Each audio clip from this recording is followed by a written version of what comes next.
This is what nature does if she's left alone for 50 million years. She produces a rainforest, the most complex and diverse ecosystem on Earth. While covering only 4% of the Earth's land surface, the Amazon rainforest is home to nearly half of the world's plant and animal species. This vast forest stabilizes the global climate, moderating temperatures, absorbing rainfall, and releasing vital currents of moisture into the air. It is said that the forest gives up her secrets slowly and only to those who come to her in reverence and respect. The indigenous people of the tropical forest have evolved a rich and complex relationship with the natural world. For thousands of years, these people have lived as an integral thread in this miraculous and fragile weave of life.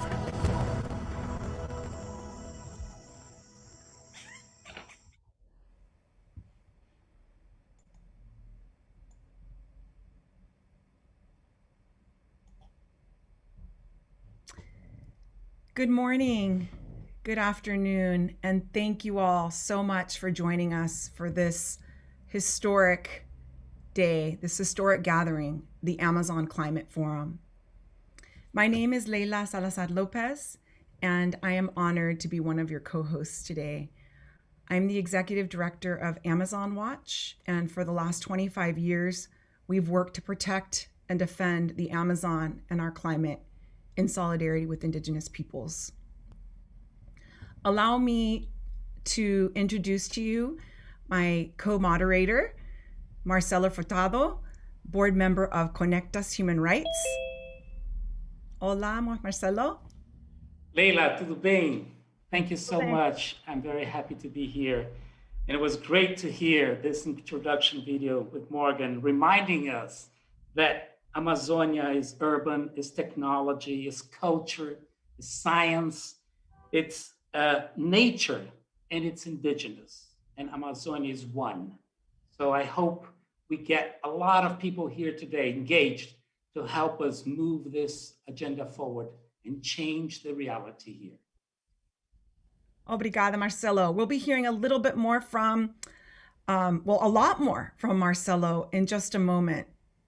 And yes, as Marcelo mentioned, thank you, Morgan Freeman. Your voice is unforgettable, and we just thank you for lending your voice and your support to the call from the Amazon, the call of the forests, the call of the indigenous people, the forest people, all of biodiversity, which is very much under threat right now. And that's why we're here today. We're here in response to that call.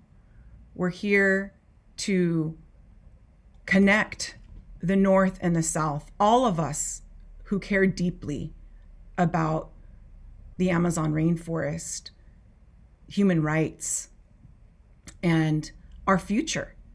And we're here. I want to especially welcome U.S. policymakers who are here today. We are very grateful that you're joining us to hear the call from the forest and hear the proposals from the peoples of the Amazon. We are grateful that the Biden administration is open to hearing the voices of the people, because this is the call. The call is for permanent protection of the Amazon rainforest. And Indigenous and local peoples of the Amazon have solutions to protecting the forests. And we are here in solidarity with them. We've come together in that spirit of collaboration with frontline communities, with regional and international allies to develop and propose an Amazon Life Plan. And we have an Amazon Life Plan, and we have an Amazon Climate Platform for the Biden administration to consider in its climate strategy. We're hopeful that this conversation, the presentations and the conversations today, will guide the Biden administration in making decisions that show leadership once again for the United States and the world, so that we can protect the world's largest and most biodiverse tropical rainforest. And we're going to be hearing from lots of people today. We're going to be hearing from policymakers. We're going to be hearing from scientists. We're going to be hearing from academics. We're going to be hearing from indigenous leaders, regional leaders. We're going to be hearing from people of faith. We're going to be hearing from youth. And we're going to be hearing from artists. We have a diverse group of people here to show support for the Amazon Life Plan and the Amazon Climate Platform. And I want to refer you to the Amazon Climate Platform at the amazonclimateplatform.org. And really, you can see some of our proposals here in the Amazon Climate Platform to permanently protect the Amazon rainforest, to ensure that supply chains are free from deforestation and fossil fuels, that there are financial regulations on those companies and investors that are complicit in the destruction of the Amazon rainforest. We want US policy to be enforced to protect the Amazon and uphold the rights of indigenous peoples. And we have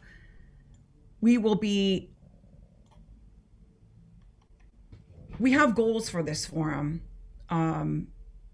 One, as I've already mentioned, to garner that support for this 100-day action plan, the climate platform, and the Amazon Life Plan with policymakers to advocate for these plans within the Biden administration. We need all of your support, not only policymakers, but all of civil society who is here with us today. We're here to amplify the voices of the Amazonian peoples. We're here to uplift indigenous rights, human rights, and climate justice. And we're here also to expand a global civil society alliance to work to protect and defend the Amazon and its peoples. So again, welcome. Before I say anything else, I just want to make sure, many of us will be speaking in English, but we also have our partners and allies from the Amazon region and the Global South. And you can go to the globe icon at the bottom of your screen. If you're in the Zoom as an attendee, you can go to the globe icon and you can see the interpretation link to change languages between English, Spanish, and Portuguese. And lastly, before I turn it over to Marcelo, I just want to say that you're in for such a treat with so much participation from all over the global North and South. And we are going to be hearing panels on Amazon policy, on human rights and defending the defenders, and also on COVID-19. And so at this moment, I want to turn it over to Marcelo, who can tell us a little bit more about the situation in Brazil and what happened this morning. Thank you, Leila. And indeed, we have representatives from the Congress, representatives from civil society, from indigenous people, artists. We have a treat for everybody that is with us here today. I think what is important to set here is that, of course, the Amazon is in 9 countries, but 60% of it is in Brazil. So we have a huge responsibility over the fate of the Amazon. And there has been a lot of movement in the Brazilian society in order to foster its preservation and in order to foster the protection of its culture, its people, and its forests. There has been letters from all over and all different groups. We have letters from academia, we have letters from civil society, we have letters from business, we have letters from governors very recently, all stating both to the president of Brazil as well as to President Biden the need to have ambition, but the ambition should come with justice, and should come with protection and looking at the Amazon as a key element to save the climate crisis. Because we all know without the Amazon, there is no solution to the climate crisis. So I'm very happy to also tell you that this, in today's event, we'll have Congressman Faleiros and Congresswoman Joênia Wapichana telling us about the event that happened this morning in the Brazilian Congress with 62 members of Congress signing a manifesto and another almost 70 organizations that organized it, all directed in a letter to President Biden asking exactly those points, which is, yes, Brazil wants investment, and I think all Amazonian countries want, but that investment has to be an investment that is policy-wide, looking into justice, health, economics, environment, and not only one single view. The other thing is that everyone wants that everybody that is a stakeholder on this has a seat on the table. It has to be an inclusive process. So as much as academia should be heard because of science, business should be heard, civil society should be heard, indigenous people should be heard, everyone should have a place on the table. It is about carbon, of course. We have this incredible carbon sink paper that the forest provides, but it's not only carbon, right?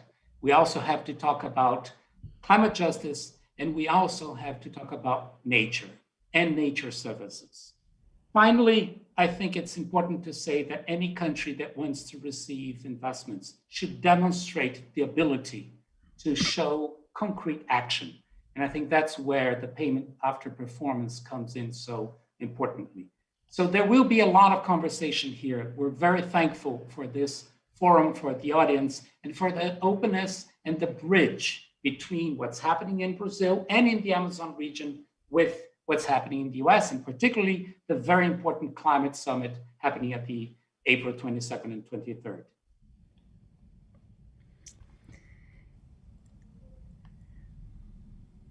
All right, so thank you, Marcelo. So once again, welcome everyone. We're just about to get started with our first speaker. As I mentioned, we have 3 live panels on Amazon policy or US policy towards the Amazon, human rights, and COVID-19. But first, we're going to be hearing from the youth. And our first speaker, we're so grateful that you could join us. I have the honor of introducing Alexandria Villaseñor. She is a youth climate activist and the founder of Uprising International. Welcome, Alexandria. Hi, hello everyone, and thank you for having me here today. I want to first get started with talking about how in 2018, 25 Colombian children filed a lawsuit in Colombia's Supreme Court, alleging the destruction of the Amazon rainforest was violating the intergenerational compact society has to preserve our planet and all of its natural resources for future generations. Youth have a right to a healthy environment, life, good health, food, and water. These youth recognize that the accelerating deforestation and extraction of natural resources from the Amazon jeopardized their future. And in 2019, they won. Youth are calling on adults to protect, conserve, maintain, and restore the Amazon rainforest. Yet despite the ruling the children received on their lawsuit, over 500,000 hectares of the Amazon were felled in 2019 and 2020. Recent scientific studies show us that the damage done to the Amazon rainforest, activities like logging, dam building, and ranching have disrupted the delicate ecosystem of the Amazon. There are now more floods and droughts occurring in what was once a fairly stable ecosystem. We need the Amazon to capture and store all the carbon in our atmosphere. Unfortunately, some scientists believe that we've crossed a tipping point in the Amazon, and its damaged ecosystem is now contributing to climate change. It is unacceptable to make future generations, my generation, pay for this destruction. The costs to my generation are greater than money. The current climate and the climate of the future has been damaged.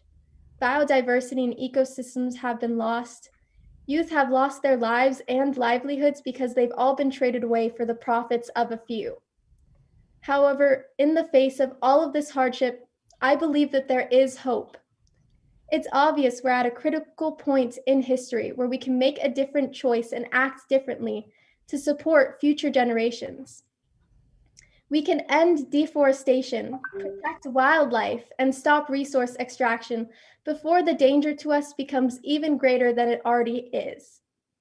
Most importantly, we can protect and defend the rights of Indigenous peoples and traditional local communities, where the vast wealth of knowledge about the Amazon rainforest is held.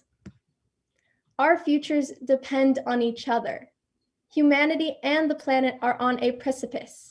We can choose further exploitation and destruction of the natural resources that support us all, or we can act in time to save our climate and the life-giving aspects of our precious Earth. The youth are demanding that we make the right choice. Thank you. Muchas gracias. Thank you, Alexandria. And thank you for all of your work to organize the Youth Climate Strike in September 2019, which inspired us all. And thank you again. And now we are going to turn it over to Bishop McElroy from San Diego. It is a pleasure to be with you today, Alexandria. Your presentation points to the future for all of us, and to the stakes for all of us and for coming generations. So thank you particularly. You make me think back to when I was actually in grammar school. When I was in grammar school in California many, many years ago, we learned about the Amazon in depth as a place of richness and beauty and biodiversity. We learned all that. But we also were taught that the Amazon was so big, it was basically indestructible. The image we had was the Amazon was so vast, it sustained itself and could not be harmed. And now we live in an era in which the falseness of that myth of indestructibility, of the sheer magnitude of the Amazon, of its richness and strength. And it is an example for us of the whole world. It is an example of how we must face all of the challenges to creation that we come across now. In the United States, we think of, when we hear the term the good life, we think of having a great deal of money, being able to do what you want, not having responsibilities. But among many of the indigenous peoples of the Amazon, the good life is a wholly different term. It speaks of one being one with nature, one with other communities around you, of a harmony. And that's basically the conversion that Pope Francis talks about, that we have to have. We have to seek the good life in that sense here in the United States and throughout the world. And part of that is going to be a conversion process.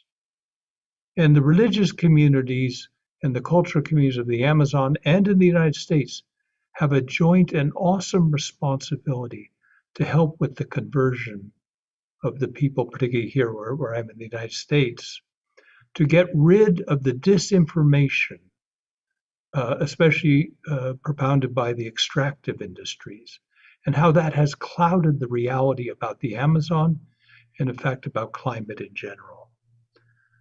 We have to be part of a discussion and a conversion that touches upon the spirituality of creation. And that means linking together the justice and the climate and the whole of the richness and the cultural communities in the Amazon and in the United States.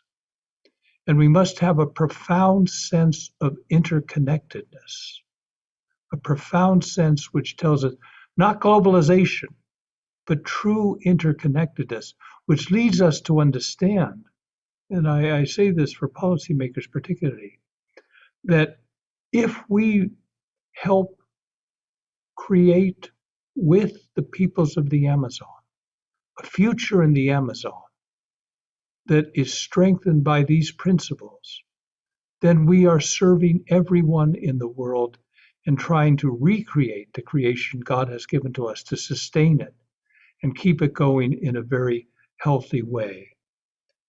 Part of that's going to be another part of conversion, which is the call to sacrifice. We are not in the United States, in Brazil, throughout Latin America, all of the region of the Amazon, all of the American continents.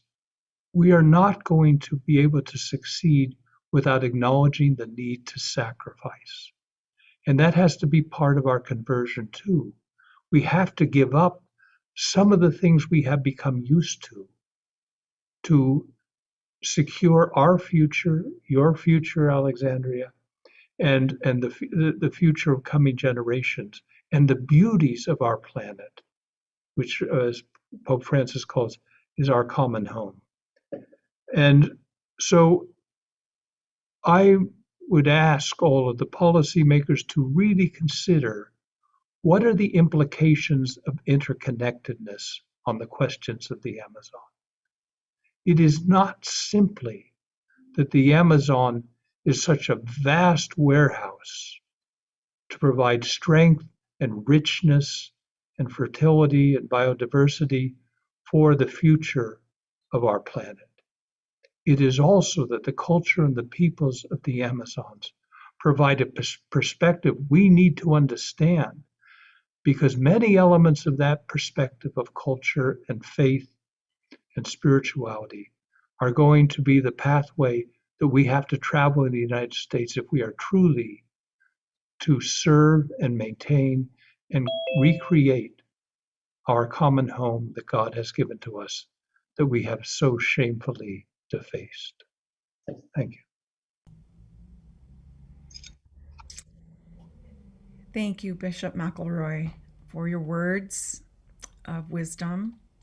And we're going to hear from more people of faith, science, and also the investor community in this next segment of videos. And then we're going to start the first panel. The Amazon is the largest watershed in the world, with an immense natural and cultural wealth, value, and diversity. Its legal boundaries stretch across the territory of 8 countries: Bolivia, Brazil, Colombia, Ecuador, Guyana, Peru, Suriname, and Venezuela. Most of this area is tropical rainforest, and the rest is composed of an array of ecosystems, including the tropical highlands in the Andean Cordillera and its cloud forest. The Amazon is the greatest repository of biodiversity in the world, harboring more than 10% of all the species of plants and animals on Earth. It is also home to 35 million humans, including more than 1 million indigenous peoples with their own identities, languages, and management practices. The Amazon provides significant and multiple environmental services to the Amazonian countries and to the world, including the critical role it plays in the global water, energy, and carbon cycles. The Amazon is also a critical buffer against climate change, absorbing between 13 and 20% of the carbon captured annually by the world's forest. Sadly, the Amazon is facing many threats: land use change, deforestation, soil degradation, extractive mining, oil spills, uncontrollable fires, and climate change. The Amazon is nearing a tipping point and threatened with extinction.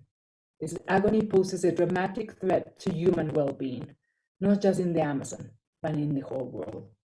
In this context, In September 2019, convened by the UN Secretary General, we, a group of Amazon scientists and environmental practitioners, united to form the Science Panel for the Amazon.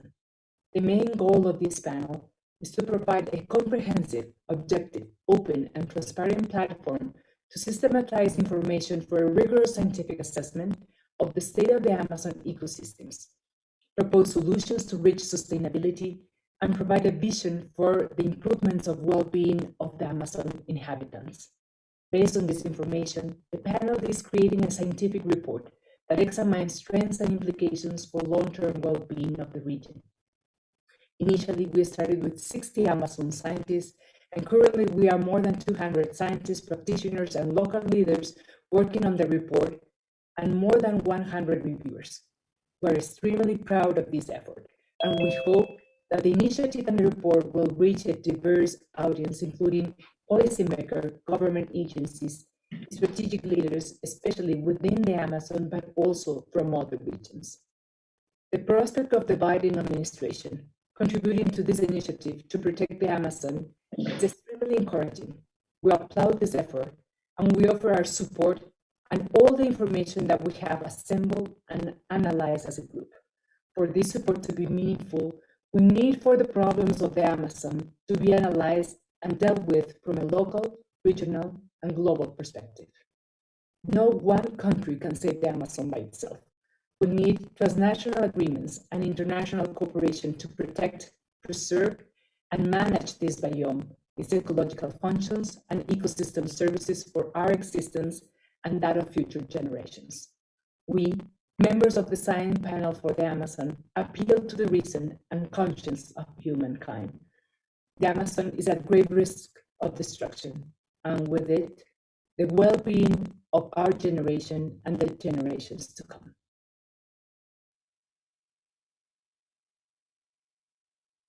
Hi, I'm Carl Burkhardt from One Earth and was invited to give you a quick briefing on the Global Safety Net.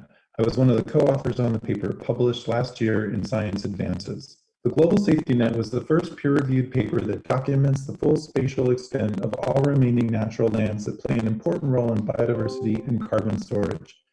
The paper shows that if we want to maximize our chances of reversing the extinction crisis and rebalancing our global climate system, 50% of the Earth's lands need to be recognized of vital importance for the preservation of life on our planet, and these areas need to be funded accordingly for their conservation value. 35 to 40% of the land in the Global Safety Net represents indigenous territories. Therefore, when we talk about achieving success in the UN post-2020 Global Biodiversity Framework, we must go much farther than a discussion about inclusion. If we are to achieve the goals of the Convention, we need an indigenous-led conservation agenda, which centers indigenous land tenure rights as a means to achieve conservation outcomes and forbids land grabs. The Amazon is arguably the most important subrealm on Earth. You may have seen the slew of extreme headlines a few weeks ago about the Amazon collapsing. This is not correct. The Amazon forests are not a contributor to climate change. In fact, they absorb 10 to 15% of all human-caused carbon emissions every single year. The correct statement is that poor land use policies are now contributing significantly more carbon to the atmosphere than the forests in the region are able to absorb. We need to preserve and protect every square inch of the Amazon. According to the Global Safety Net, 85% of the Amazon region is identified as vitally important for the conservation of biodiversity. At least 30% of these lands are indigenous. Although it's impossible to put a dollar value on nature, one approach that harmonizes the contribution of ecosystems to the global economy clearly shows the Amazon as one of the most important regions in the world. In this model, the Amazon provides an estimated 9.3 trillion in value each year. That's 6 times more than the combined national debt of all the Amazonian countries. We need to start thinking about ecological debt. The fact that northern countries most responsible for climate change and biodiversity loss are reliant upon southern countries to maintain their natural ecosystems. But instead of paying them to do so, they are charging them interest. We need to reverse this dynamic. Bonjour à toutes et à tous, et merci de votre invitation. Malheureusement, je ne peux pas être présent parmi vous en direct, mais je vous promets qu'une prochaine fois, on pourra se voir tous en présentiel. Je suis donc députée européenne et je suis membre de la commission développement et chargée des peuples autochtones. Alors pour moi, c'est un sujet très important parce que on voit qu'il y a un grand nombre de violations de l'environnement et des droits humains dans le monde qui sont dues à quoi? Qui sont dues, à l'exploitation des ressources naturelles. Que ça soit l'agro-business qui participe à l'accaparement des terres, que ça soit l'exploitation minière, que ça soit l'utilisation des pesticides, et ça, vous savez que c'est un gros problème, et notamment au Brésil, où on exporte des pesticides qui sont interdits à l'Union européenne, mais qui sont utilisés au niveau du Brésil. Et surtout, c'est qu'on s'aperçoit que ce soit au Brésil ou dans d'autres pays, eh bien, ce sont les défenseurs de l'environnement qui sont éliminés parce qu'ils défendent les droits humains et ils défendent l'environnement. Le souci qu'on a au niveau de l'Union européenne, c'est la cohérence entre les valeurs de l'Union européenne, ce qu'on défend à la fois sur le climat et donc la réduction des gaz à effet de serre, mais aussi de limiter la déforestation et sauvegarder la biodiversité dans son sens le plus large. Et dans la biodiversité, j'y mets les peuples autochtones, puisque toutes les études montrent que ce sont les peuples autochtones qui protègent le mieux la biodiversité.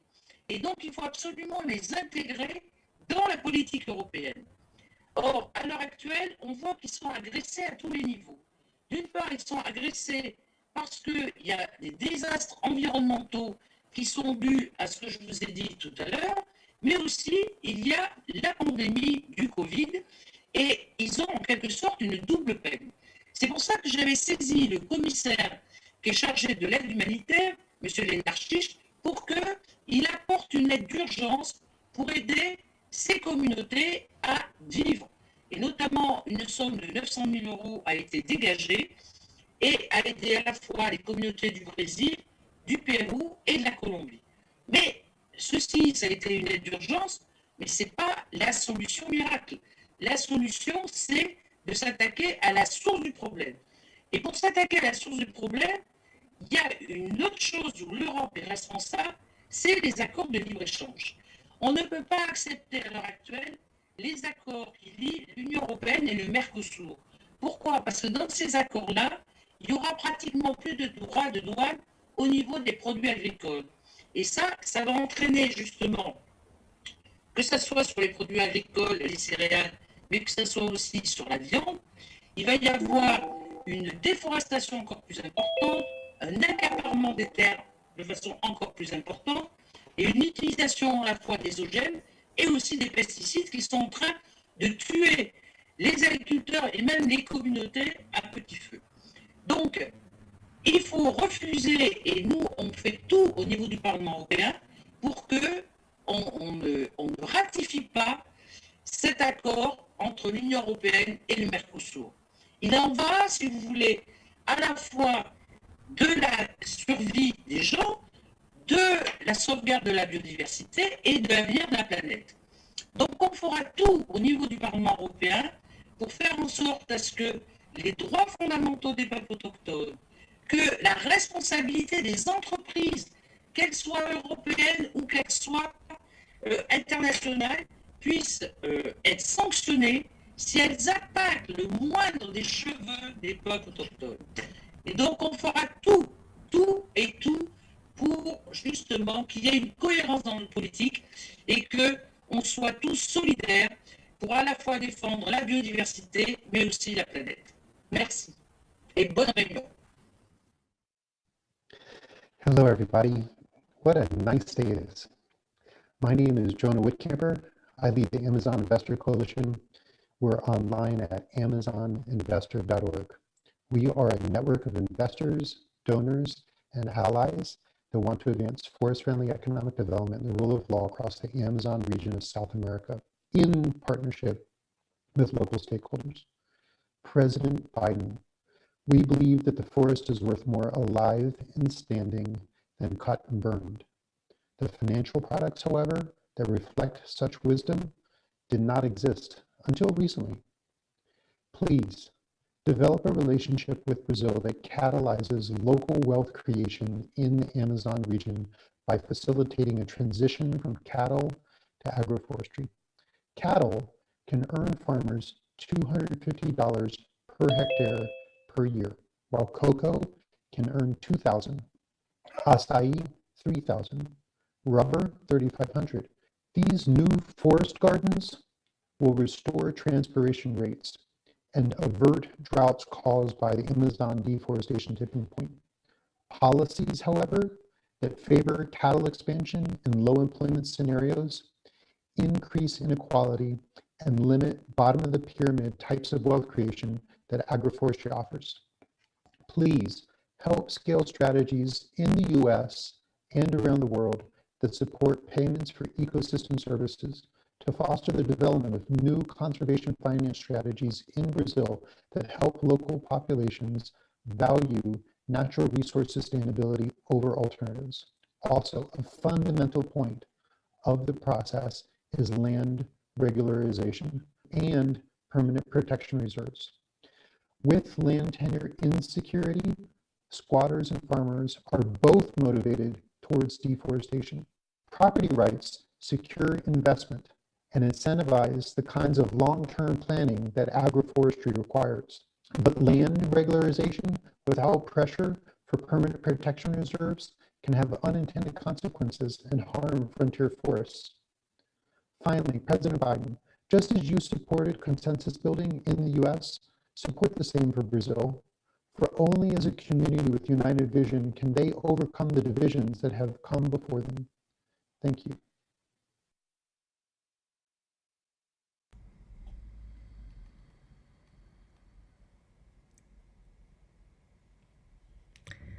Hello again, and thank you all for your powerful words. Before we move into the first live panel with policymakers and indigenous leaders from Brazil, we are going to hear from one of our longtime friends and allies in the artist community, Ed Begley Jr., and we're going to hear from legendary Chief Hauni, Kayapo leader, who has guided all of us to unite and collaborate to protect the Amazon that is under immense threat. So we're going to turn it over to the videos and then to the live panel. Thank you. Hello, I'm Ed Begley, and it's an honor to join this gathering of leaders coming together to provide a much-needed roadmap for the new Biden-Harris administration as they craft a strategy to protect the Amazon rainforest. This is the first time that the Amazon rainforest has been so central to the relationship between Brazil and the United States. And as Biden campaigned on his promise to rejoin the Paris Climate Agreement, he also vowed that stopping the destruction of the Amazon rainforest would become a centerpiece of U.S. foreign policy and categorize the crisis as both environmental and one of national security. On January 27th, President Biden issued his executive order acknowledging this urgent moment to pursue action, stating that to avoid the most catastrophic impacts of the climate crisis, both at home and abroad, we must seize the opportunity that tackling climate change presents. And so the administration has challenged all of us to meet this moment with them. So we challenge the administration to make sure that all policies implemented to protect the Amazon be made in collaboration with indigenous leadership, local communities, and scientists. The administration should also ensure the safety and defense of forest guardians who face deadly threats in the Amazon. Human rights and environmental justice must be central to the solutions. This is a moment we've been waiting for to make the difference for the Amazon. Now is the time. Thank you.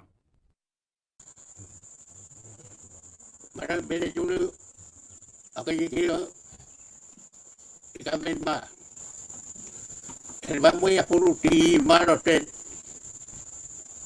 Ikapri, Iye, Bonnie, Ikapeni Moria, Marotet, Ikapri. Bede Julia, Bede Julia, Inaroba. Ikapemba. But Yaka kute mejo puka mo ne kute pium rocket mo o maron. Kute kendo mo kit mo o maron. Bo ale gamne pi yo wo you mukute ken. Alam ne maybe kaya po of Tara May Day. Ika ben man, ika ben cold, ami man, ikol kangon babajwa, cold kangon, umeng mo muya maybe ni pede, di may kupaka kika jibama, amu po mo mama ari yo yu pina julu. Iya ni jibariki, jibai ni jile. Ada me ko di jimbai di bene romni tania bama ibi jare kami ya mai ka benia rai o yu kete bad baya ba bugaya ima ne nonom ima kukri ne nonom amene be nuri yo mo ari bene jolo ka tati mo ka benia ne yo mo benda juri yang puji dari kupa kat benda tu ikut dah ke. Baka bagi ket benda ma ni. Kerja kamai ika benda ma. Kerja mai pun dulu ma boleh boleh dah ma ika kati ada ni dom ni ika benda ni baku ma. Kerja kamu mana ke kau kami mari apa.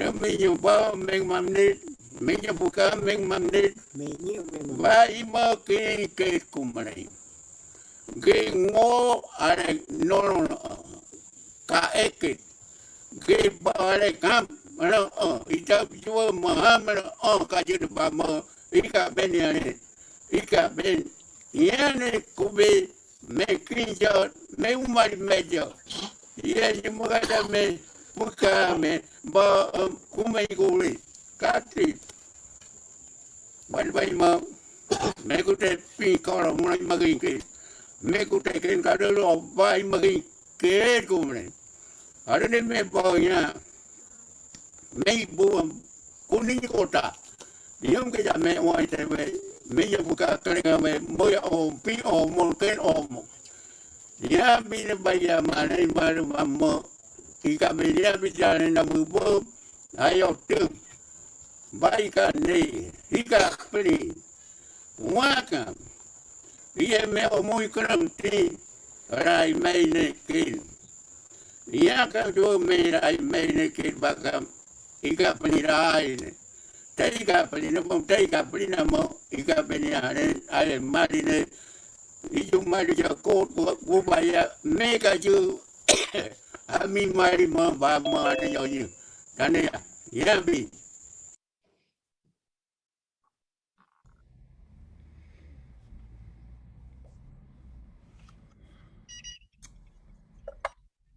We're so grateful for the message that was sent just last night from Kasikahauni. It was nice to see Megaron and all the Kayapo warriors there behind, showing their respect for Kasikahauni, our elder, who we have so much respect for, and we continue this work in his honor and with his call.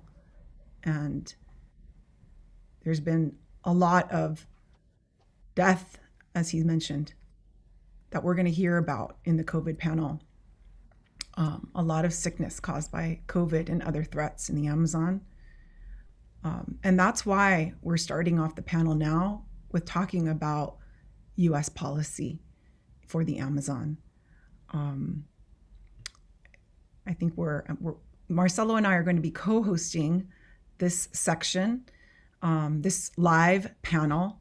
And we know we want to acknowledge that there's some glitches and there's some static in some of the videos, and we're working on that. So thank you for your patience. I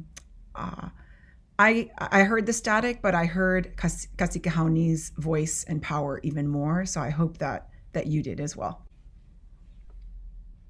Thank you, Leila. And it's interesting because not only I heard loud and clear that President Biden should speak to Cacique Raoni, but I also heard a lot of great things from the previous speakers, and I'm very thankful that Jonah reminded us of the change we're seeing on the investment and business community, looking at the standing value of the forest. It's very important to hear from the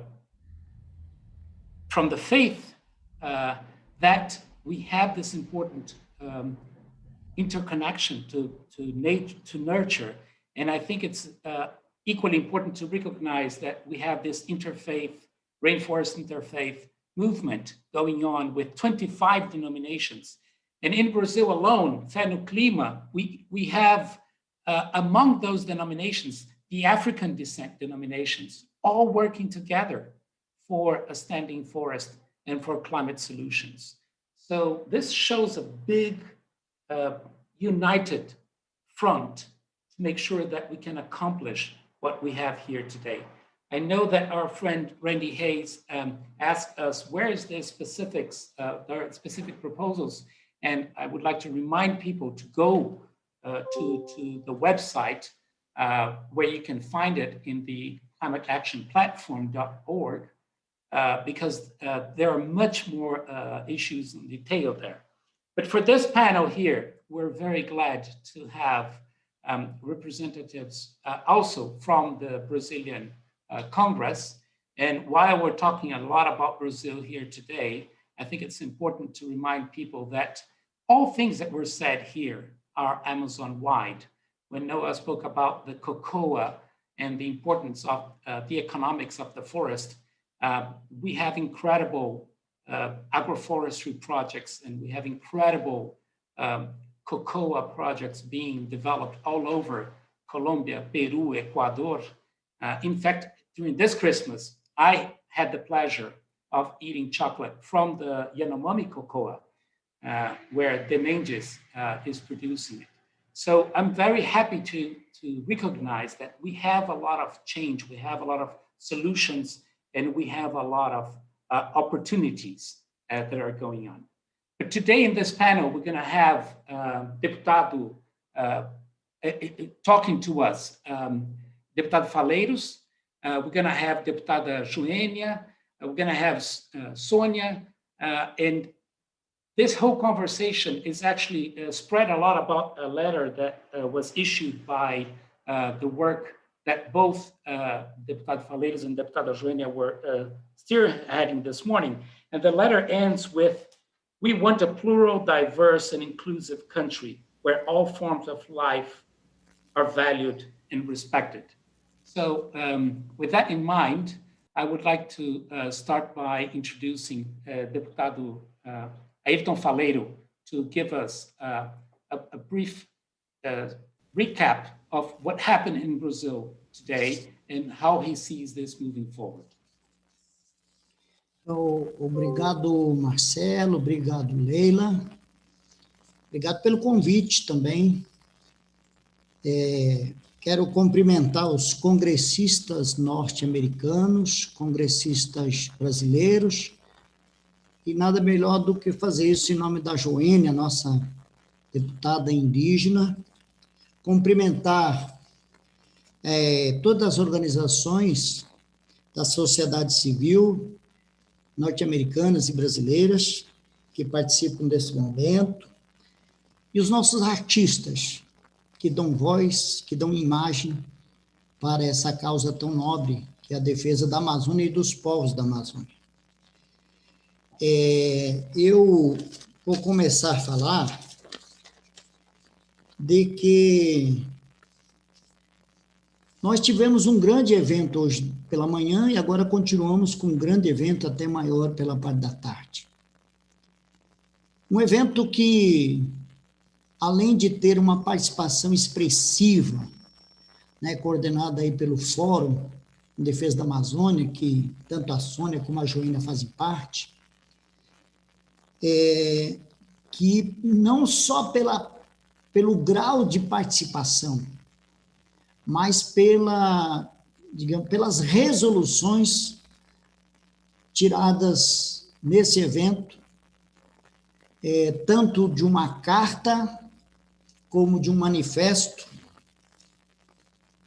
que eu vou, de forma sintética aqui, dizer que vai muito de encontro com o que vocês já estão fazendo através das cartas que foram enviadas ao Biden, os diversos movimentos. Primeiro, nós não somos contra a cooperação internacional, mas nós queremos discutir como ela é construída, com quem ela é feita e a quem vai atender. Esta iniciativa do governo Biden, que nós respeitamos, mas nós não concordamos que não chame para discutir sobre a Amazônia os povos da Amazônia. Nós não concordamos que o Fórum de Governadores da Amazônia não seja chamado, que o Congresso Nacional não seja chamado. Então, nós discordamos do método. Mas nós vamos mais longe.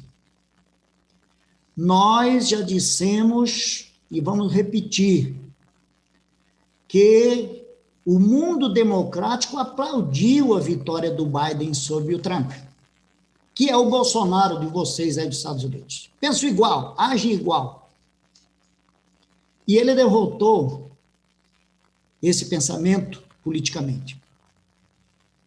Não é possível que agora se faça um acordo a portas fechadas com o governo Bolsonaro, que é visto hoje pelo mundo como um genocida no tratamento da pandemia brasileira,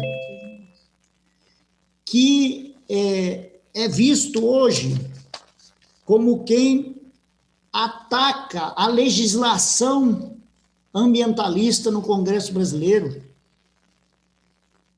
que ataca os povos indígenas, permitindo e querendo legalizar a mineração em terra indígena, que tem um ministro que vai lá na Amazônia tentar legalizar madeira roubada, extraída ilegalmente, que diz que tem que aproveitar das mortes da pandemia para deixar a boiada passar. Nós achamos que qualquer acordo de Biden com Bolsonaro ameaça e suja a imagem do Biden. Eu vou usar aqui duas palavras para encerrar. Primeiro, digas com quem tu andas, que eu direi quem tu és. O Bolsonaro não é um bom parceiro para esse acordo, em nome do protagonismo norte-americano. E eu quero fazer uma imagem aqui de que também muito conhecida mundialmente. Não se pode colocar a raposa para cuidar do viveiro. O Bolsonaro é inimigo da Amazônia, inimigo do meio ambiente, inimigo dos povos da Amazônia. Portanto, nós não concordamos. Temos muito o que propor. Temos muitas experiências vividas pela sociedade brasileira e por governos anteriores no Brasil, que tem que ir para uma mesa de negociação sobre cooperação internacional. Obrigado. Muito obrigado, deputado. Thank you very much for those words. I think we underscored in the beginning those 4 points that you're making. Government-wide approach, everybody at the table, carbon nature adaptation and climate justice, and payment for performance. I would like to now, with no ado, invite Congresswoman Joênia Wapchana, leader of the Indigenous Caucus in the Brazilian Congress. Oh, sorry, Sonia, how are you? I thought we're having Joênia because she has a time limitation, Sonia. That's why I was asking for her to join us. Stay there with us, you're next. But I think that we're bringing Joênia because she has a time limit to go back to the Congress. Am I right on this? And if I am, I would just like to introduce her with a very important underscoring of being the head of the Indigenous Caucus in the Congress. Joênia, bem-vinda. And please, if you are not clicking the globe and interpretation, you won't be able to get the translation. So go there, choose your language, and please, Joênia, you have the floor. Emi Manauã, Marcelo, thank you so much. Are you speaking Portuguese? Because the second land in Brazil. Quero agradecer a todos, né, por este momento que é tão oportuno e importante, não somente para a Amazônia, mas para o planeta todo. É uma responsabilidade nossa termos ações responsáveis, ações coletivas para o enfrentamento à crise climática que tem efeito em todo o planeta. Os povos indígenas têm feito seu papel há milhares de anos. Não apenas esperamos reconhecimento desse papel importante, mas precisamos ter participação nas soluções e, principalmente, proposições que venham da parte dos povos indígenas. Reconhecimento é importante, reconhecimento é muito essencial, mas, acima de tudo, respeito de quem tem feito boas práticas, que tem usado seus conhecimentos tradicionais para proteger e manter a floresta em pé, reconhecimento e deixar a participação e espaço de diálogos para nos ouvir, para nos consultar e, principalmente, ter ações que possam reafirmar todo o trabalho e continuar o trabalho que os povos indígenas já vêm desempenhando. As terras indígenas no Brasil, na Amazônia, representam 98% de sua totalidade e que estão localizadas na Amazônia brasileira. Isso nos deixa com uma responsabilidade enorme. E essa responsabilidade tem que ser compartilhada no sentido de também se haver compromissos, inclusive internacionais, de respeitar os direitos dos povos indígenas.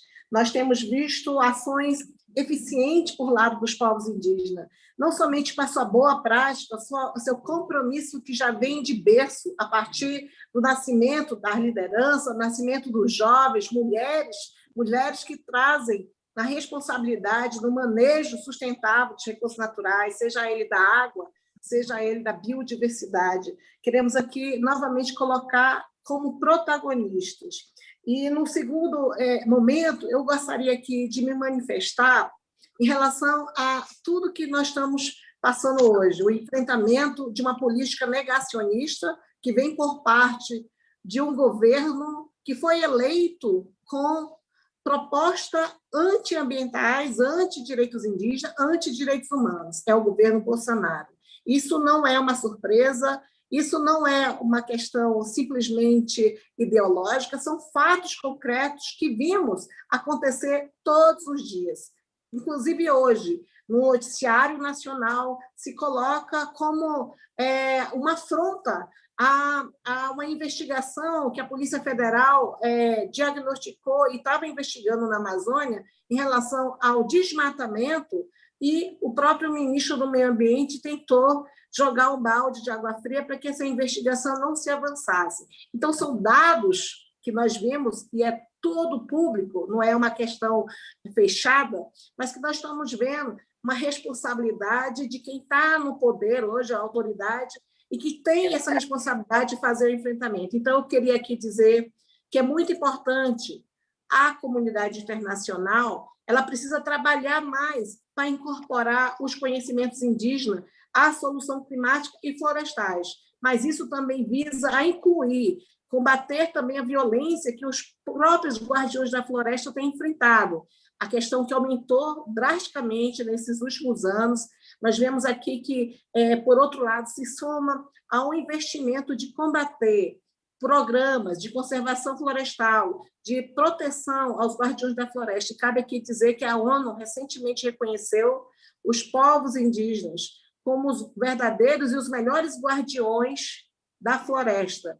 E esse reconhecimento é importante, mas é importante também para dizer que nós estamos aqui para o diálogo, colocar, digamos, as prioridades e melhores intenções. Talvez, né, as intenções, quando se colocou a responsabilidade de ter programas para a Amazônia, se foi na intenção de ter essa meta e também o cumprir os acordos internacionais, como o Acordo de Paris. Foi muito bem visto quando os Estados Unidos retornou o Acordo de Paris. Foi muito bem visto quando se preocupou de ter programas de apoio à Amazônia. Mas um acordo que venha a nascer, que não seja transparente, que não seja participativo, que não seja inclusivo aos povos indígenas, ele pode ser fadado, digamos assim, e isso eu coloco como alerta, ele pode trazer preocupações de quem é que está propondo ações de relação à Amazônia. Essa preocupação vai no sentido que nós estamos vendo um retrocesso nas políticas socioambientais indígenas. É preciso ampliar esse diálogo, é preciso ampliar essa participação. Sim, e os povos indígenas, nisso, os povos indígenas têm meio próprio de gerir os recursos e devem ser beneficiários direto desses acordos, que venham a fortalecer a proteção dos seus territórios e florestas, inclusive por acesso direto aos programas. Acho que tem alguém falando aí. E eu gostaria de chamar a atenção a um ponto também, que as empresas e os governos que venham entrar em acordos com o Brasil precisam respeitar integralmente os direitos de consentimento prévio, livre e informado, que são amplamente, digamos, garantidos no âmbito internacional, como a Declaração da ONU aos Povos Indígenas, como na Convenção 69 da OIT, que fartamente são assegurados. Inclusive, no Brasil, isso é a lei. Eu acho que o principal acordo que hoje, nossa prioridade, e todo acho que é um consenso, é pela vida. Nós estamos num momento de pandemia, querendo nos salvar todo mundo, que haja vacina para todo mundo. Importante dizer que os guardiões ainda estão numa vulnerabilidade muito ampla. Quero reforçar que, até o momento, os povos indígenas na Amazônia enfrentam ainda o desafio de não terem concluído a demarcação de suas terras, não terem políticas claras e com recursos suficiente para fazer a proteção, fiscalização, monitoramento. Enfrenta no Congresso Nacional proposições que vêm por parte do governo, né, uma tentativa de flexibilizar as regras de proteção ambiental e também enfraquecer a proteção das terras indígenas, uma vez que se fomenta uma tentativa de regulamentar o garimpo. Eu gostaria somente de dizer que essa negociação que a gente está discutindo, a questão do Plano Daire, possa mudar por uma negociação transparente, onde os povos indígenas, os seus protagonistas, os povos da Amazônia, as autoridades da Amazônia, como o Fórum de Governadores, possam ser excluídos, ouvidos e colocadas suas preocupações em alerta. Nós temos, sim, interesse de melhorar a proteção da Amazônia. Nós temos interesse, sim, de multiplicar os serviços que os povos indígenas vêm fazendo. Mas, acima de tudo, nós temos interesse de não retroceder a qualquer política de avanço que a gente já conquistou. É importante dizer bem claro que existe uma preocupação real, uma vez que o governo não tem demonstrado esse compromisso e seriedade de proteção.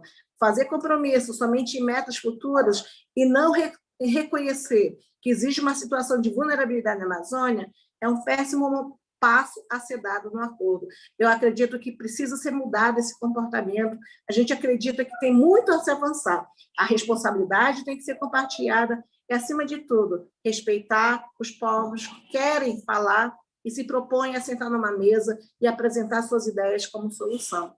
Agradeço a toda a organização que vem relacionada a isso. Nós estamos realmente precisando sentar na mesa e dialogar seriamente e, francamente, de igual para igual, como os povos indígenas sempre têm se colocado quando se trata bem, apenas para poder ver que se essas futuras gerações têm essa mesma oportunidade de conhecer a floresta em pé, de conhecer a Amazônia tal como a gente está hoje, fora qualquer política que venha querer degradar, e a gente precisa mudar esse cenário urgente para fazer com que haja realmente um plano de enfrentamento responsável às mudanças climáticas. Muito obrigada. Muito obrigada a você, Joênia. Thank you so much for your words, your powerful words, and your leadership. Some of the members of Congress might remember her actually at the U.S. Capitol last year. She was invited by then Congresswoman Deb Haaland at various meetings to hear directly from her and have diplomatic dialogue between. Yes. I was there last year there in the American Congress. I could visit different congresswomen. Thank you. Obrigada. And I know that you have to go to a hearing now, so we're so grateful that you were here with us today. And it's now my honor to introduce Sonia Guajajara, who is the executive coordinator of APIB, the Articulation of Indigenous Peoples of Brazil, which is a representative body of all of the indigenous peoples of Brazil, in the Amazon, in the Pantanal, in the Cerrado, in the South, all across Brazil. And she is widely recognized for her leadership in defending the Amazon, climate, indigenous rights. Hola, Sonia.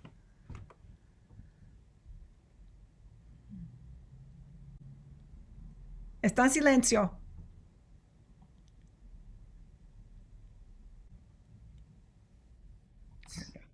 Olá. Ok. Olá, boa tarde, Zané Caruca. Salve, salve, Leila, Marcelo, muito obrigada. Quero agradecer pelo convite e pela oportunidade de poder participar deste importante fórum. O segundo de hoje, mas no meio de tantos que a gente já participa durante tantos, dentro desses 520 anos da luta indígena.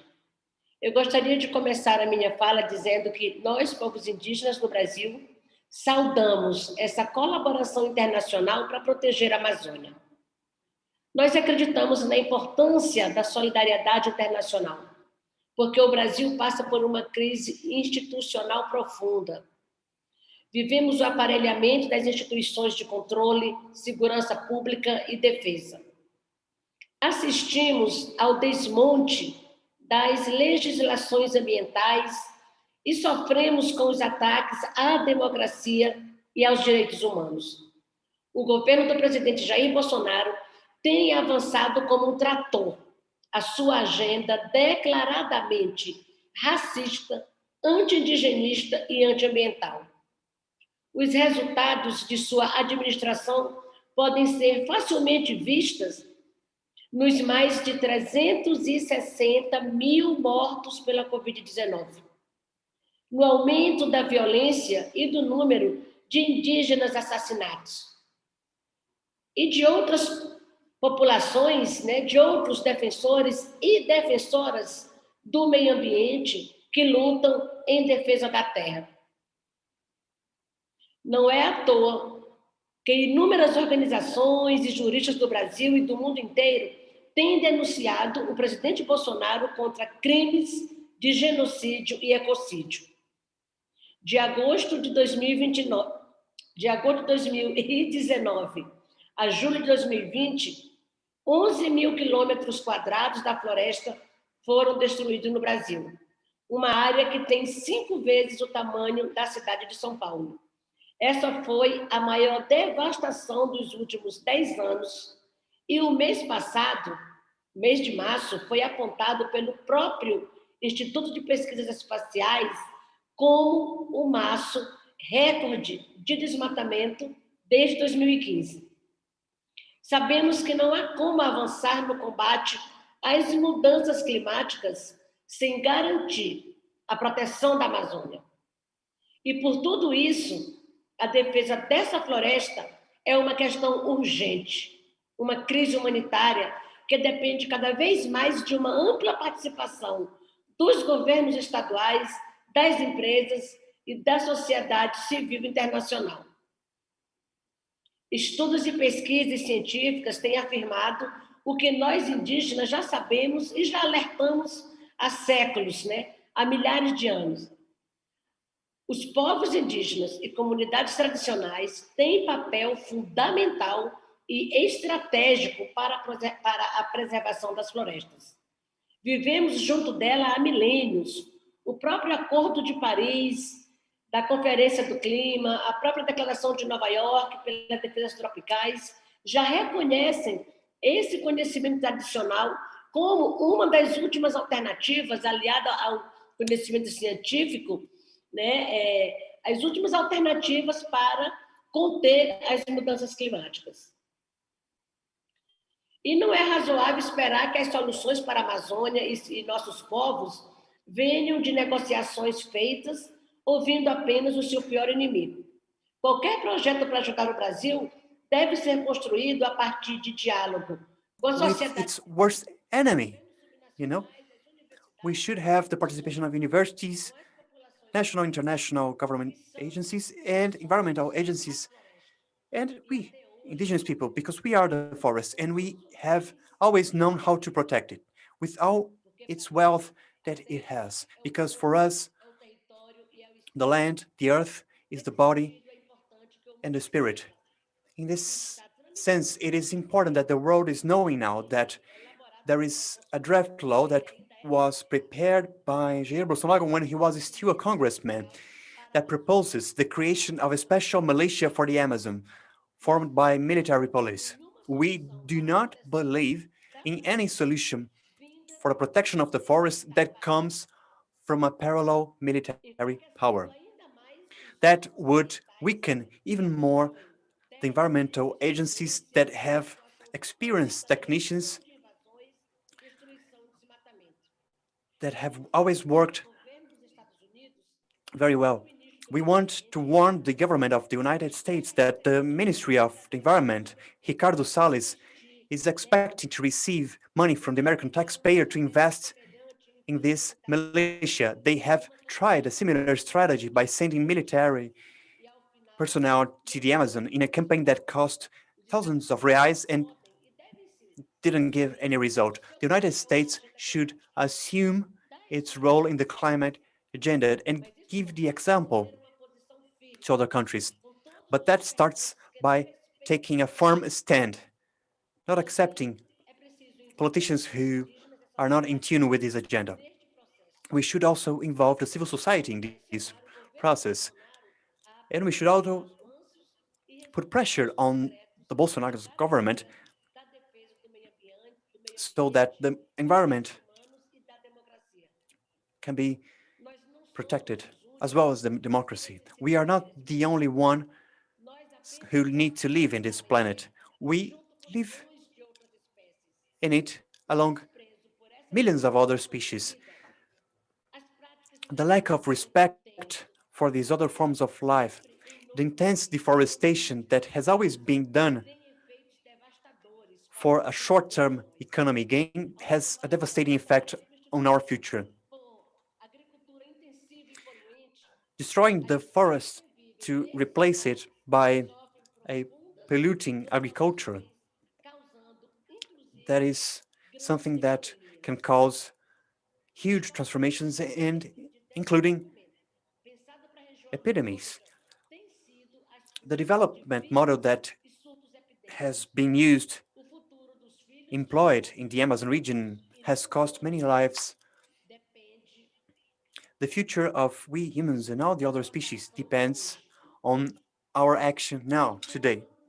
The future of life in this planet is facing a huge danger. I want to ask the government Biden not to dialogue with those who do not have a conversation with us.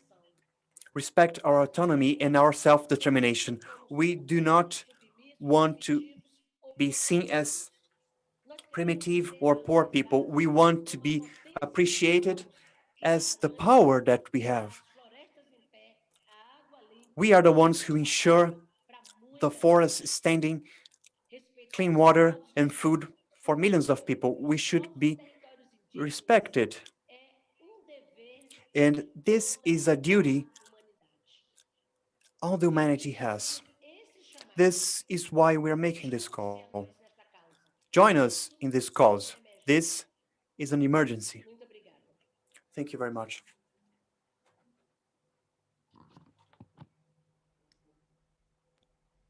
Obrigada, Sonia. So many recommendations directly from Brazilian members of Congress, from indigenous leadership, and now we're going to hear from US policymakers. Thank you so much to Congress member Mark Pocan and Raul Grijalva for their messages, which we're going to see now and then go into the human rights panel. Hi, I'm Mark Pocan, U.S. Congressman representing the people of Wisconsin's 2nd District. I have had the privilege of experiencing the Amazon itself, the beauty, the biodiversity, and some of the people. I'll never forget my first trip to the Amazon. Got a chance to go and experience the villages, see the biodiversity, and understand how important the Amazon is to the entire global climate. I'll never forget that trip. I've been back, and I will be back again. I understand the crucial role the Amazon plays for global climate, and I'm extremely concerned about the ongoing destruction, pushing the ecosystem towards an irreversible tipping point. To our friends meeting today in Brasilia, I stand in solidarity with your crucial efforts to protect the Amazon. I agree that Brazilian President Bolsonaro is a clear danger to the rainforest and should not be trusted with any international financial support until concrete measures to reduce deforestation and protect human rights are first demonstrated. In particular, I send my solidarity to the frontline guardians of the Amazon rainforest, like the Munduruku people who are directly confronting the machinery of destruction and who are courageously risking their lives to do so.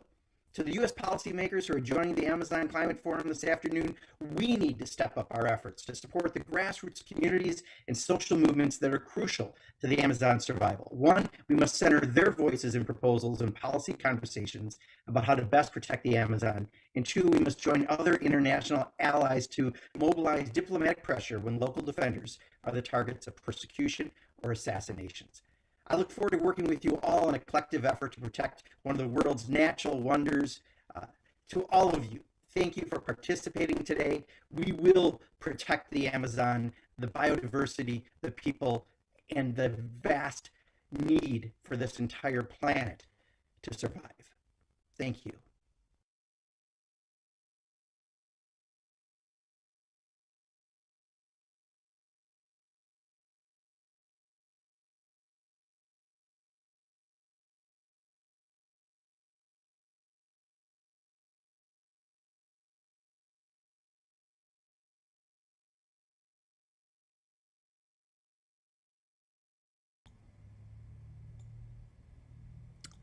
Hello, I think we're having just a technical difficulty, but while we pull up Raul Grijalva's statement, I just wanted to let you all know that we're going to be moving into the human rights panel.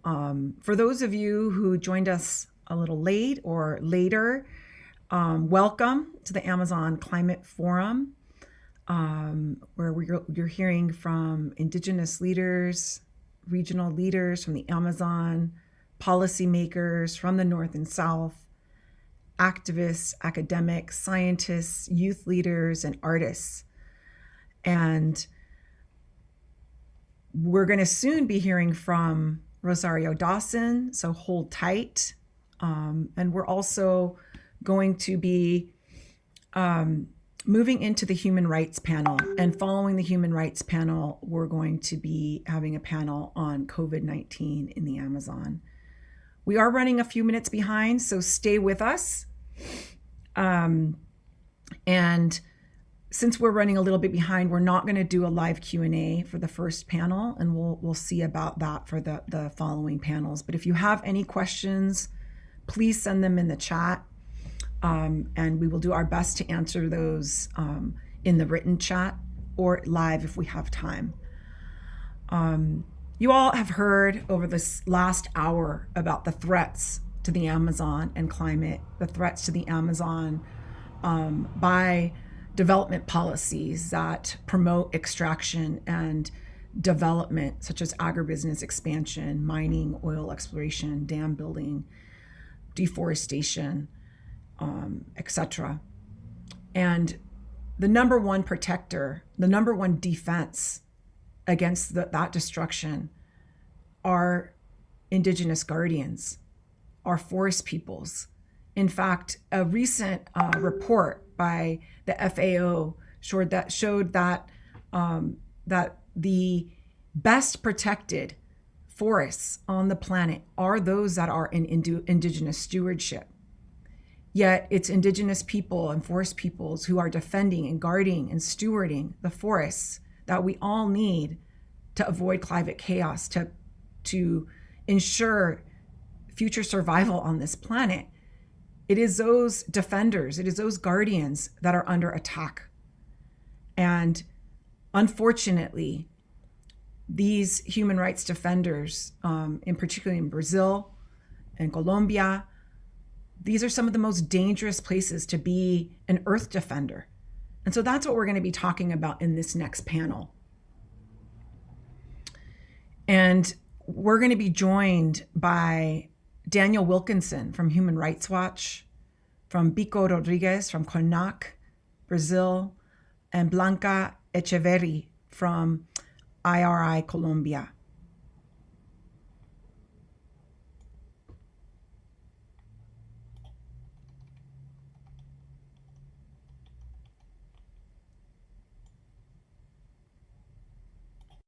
Before we move into the panel, however, we are going to be hearing a statement, a few solidarity statements. Is that right?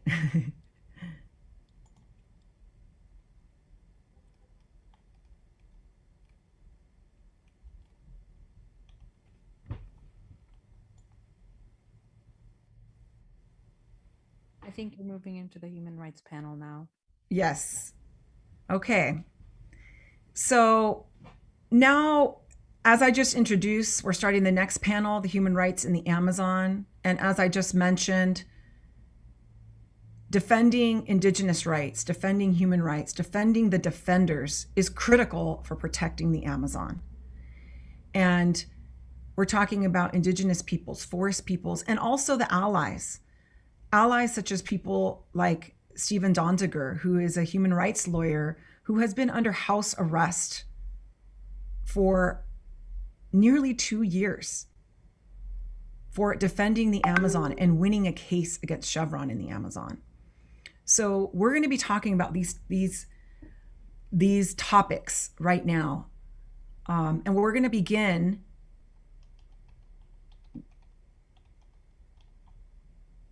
with the first speaker.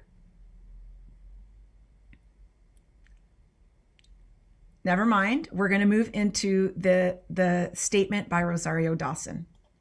Thank you. Thank you for your patience, everyone. Hello, my name is Rosario Dawson. On screen, I portray fictional heroes, but today I am here to pay tribute to real-life heroes, women and men who risk their lives every day to defend critical ecosystems.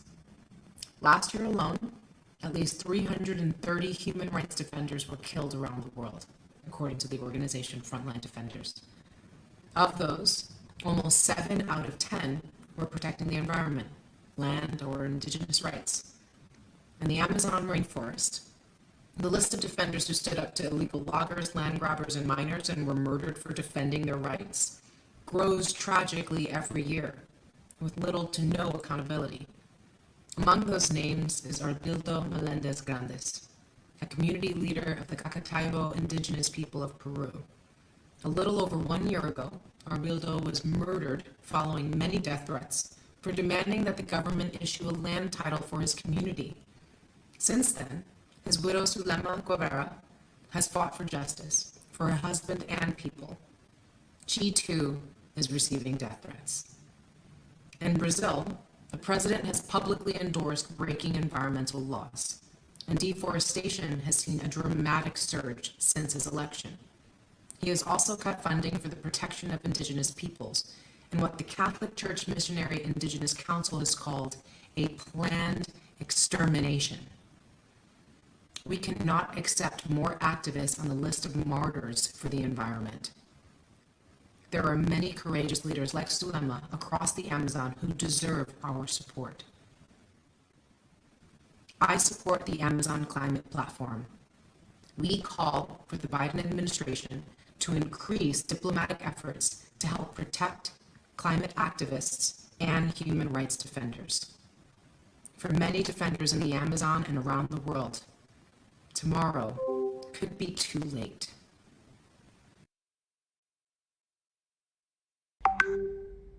Wow. I just wanted to take a moment to really take in Rosario's words and bring forth, I know for us at Amazon Watch and our colleagues that work tirelessly every day in Peru, Arbildo and his family are in our prayers, are in our thoughts, are in our everyday work. And so I just want to take a moment to honor Arbildo, Paulinho, and so many others.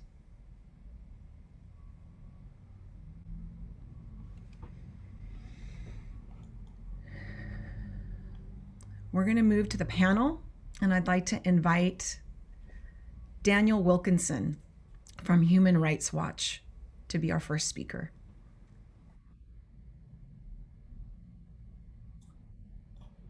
Hi, Leila. Can you hear me okay?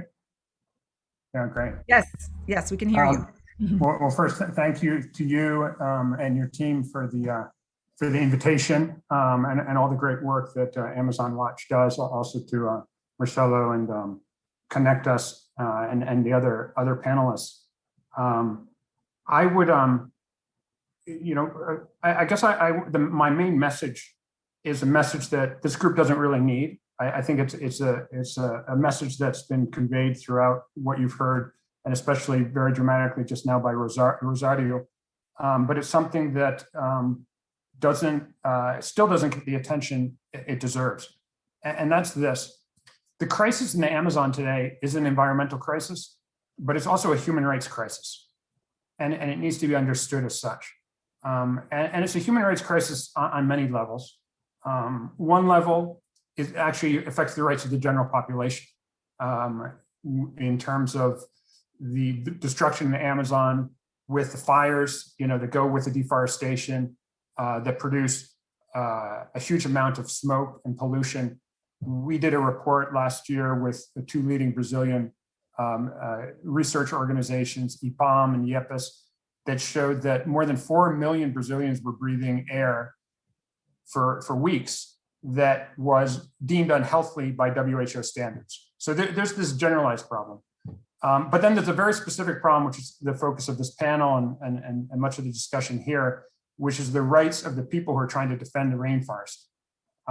And when I talk about the people trying to defend the rainforest, the forest defenders, we're talking especially about indigenous communities who play such a critical role, but also other non-indigenous communities, residents of the Amazon, and even members of environmental agencies working for the state who are trying to do the job of upholding the law under difficult and actually very dangerous circumstances.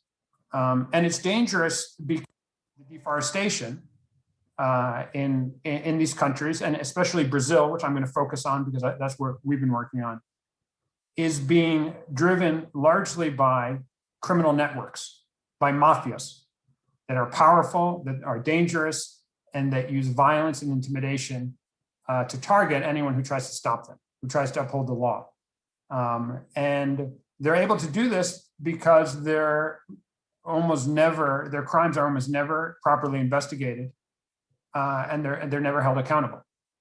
And this is an aspect of the problem that a lot of us in local communities, some of the other speakers you've seen before, have been trying to call attention to, but it still deserves more attention that in addition to strengthening enforcement of environmental laws, which is key, there also needs to be, people need to be held accountable when they threaten, attack, and kill the people who are on the front lines of the effort to save the Amazon. Now, we did a big report a few years ago that looked at what happened with those cases. And it really was pretty appalling. I mean, impunity is a general problem in many of these countries, but what we found was just the most egregious flaws in investigations, to the level of people would be killed, forest defenders, and there wouldn't even be an autopsy. And when it came to death threats, the authorities they refused to even register them. And this is key because in the vast majority of cases of forest offenders being killed that we documented, they had previously been threatened, right? These were deaths foretold. So if there had been some intervention early on, it would have provided some degree of protection. Now, this environmental crisis and the human rights crisis are inextricably linked. When the state fails to enforce environmental laws and protect the rainforest, that puts the burden on local people, on indigenous communities, other communities, to do what the state should be doing.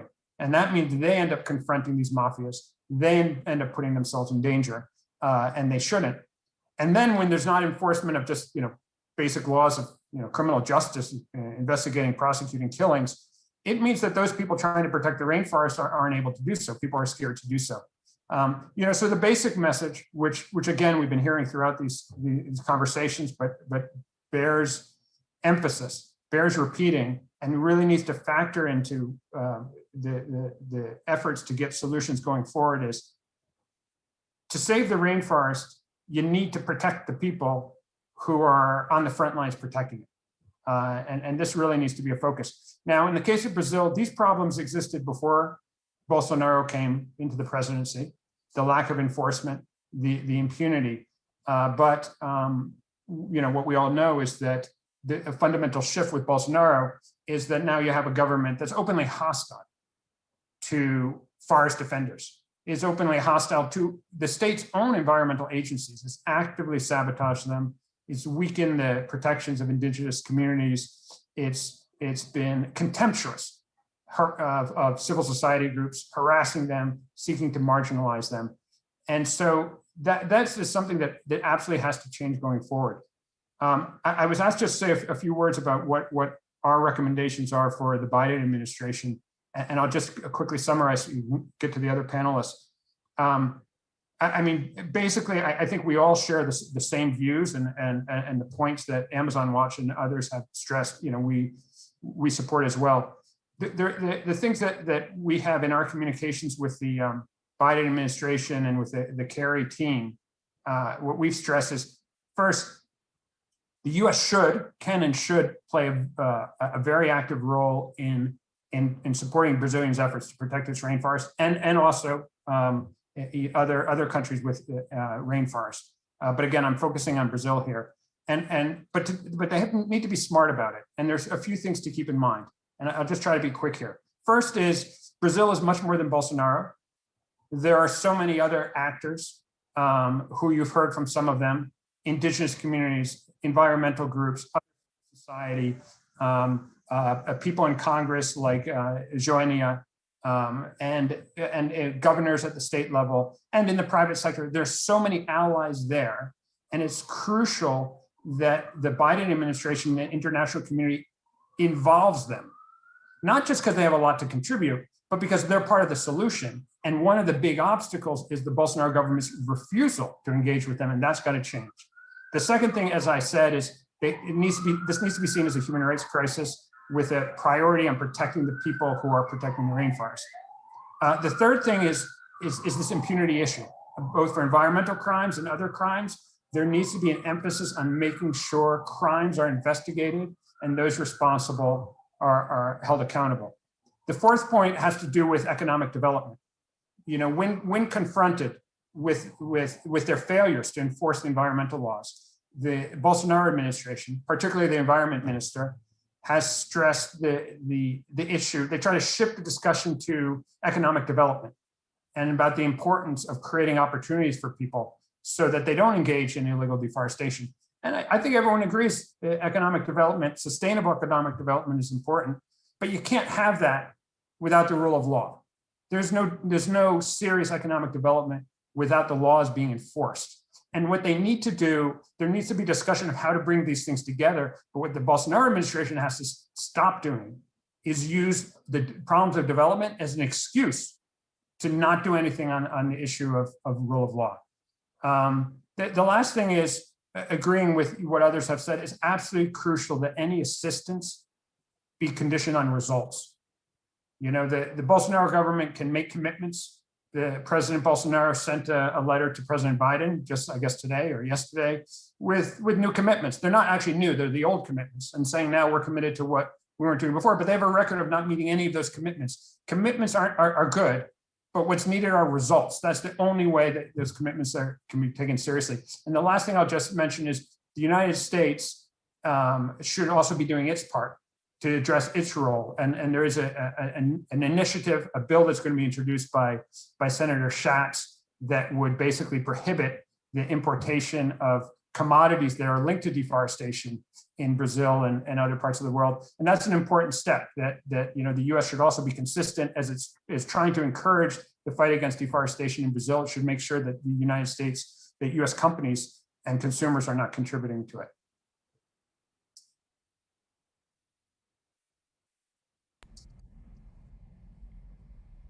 Thank you, Daniel.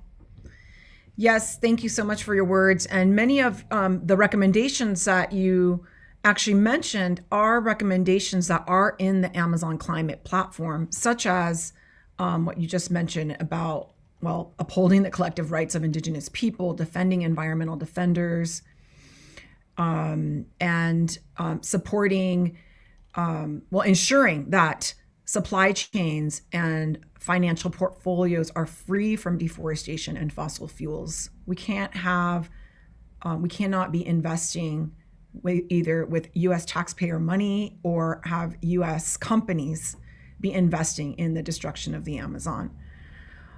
So again, go to the Amazon Climate Platform to see the recommendations.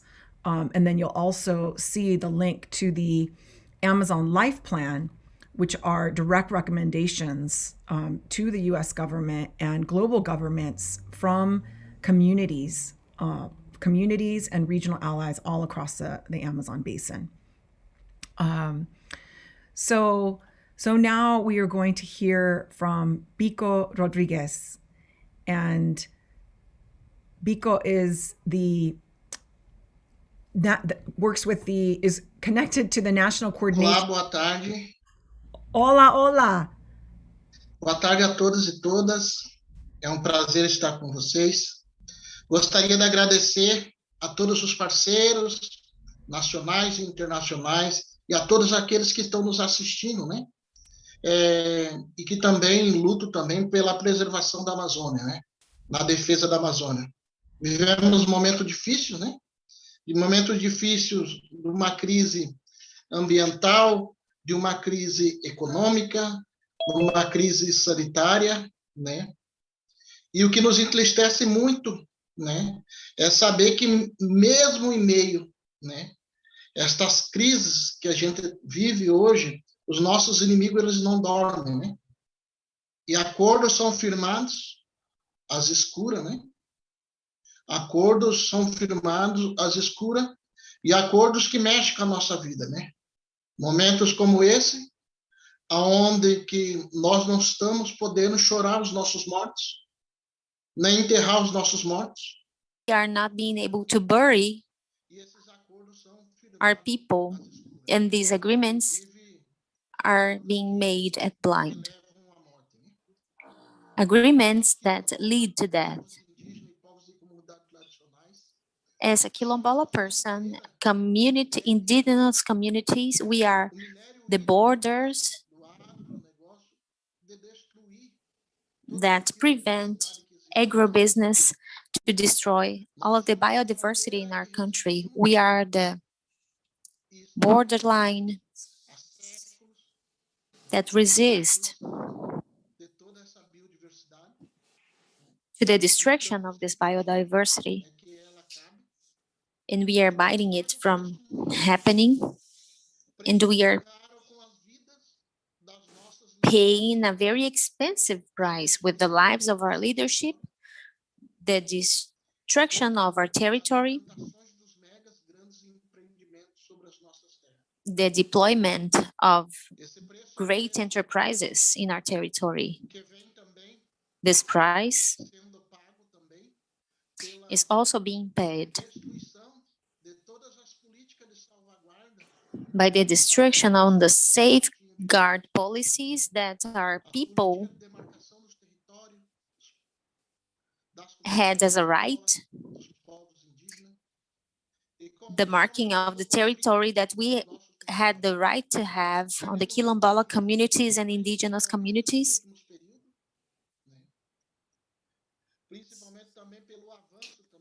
Mainly by the advance on the great capitals over our territory. We are the border that prevent these enterprises to destroy the Amazon and all the biomes.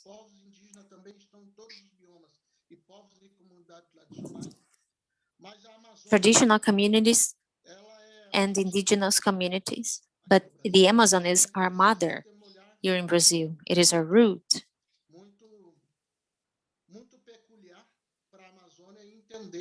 And we must have a peculiar trait for us to understand the people that live and that are protecting the biodiversity in the Amazon. We know that our importance, the numbers, they are in there. The death numbers of our people in the past 5 years have increased for the Quilombola leadership more than 300%. The Amazon nowadays, 68% of the population that lives in the Amazon is Black,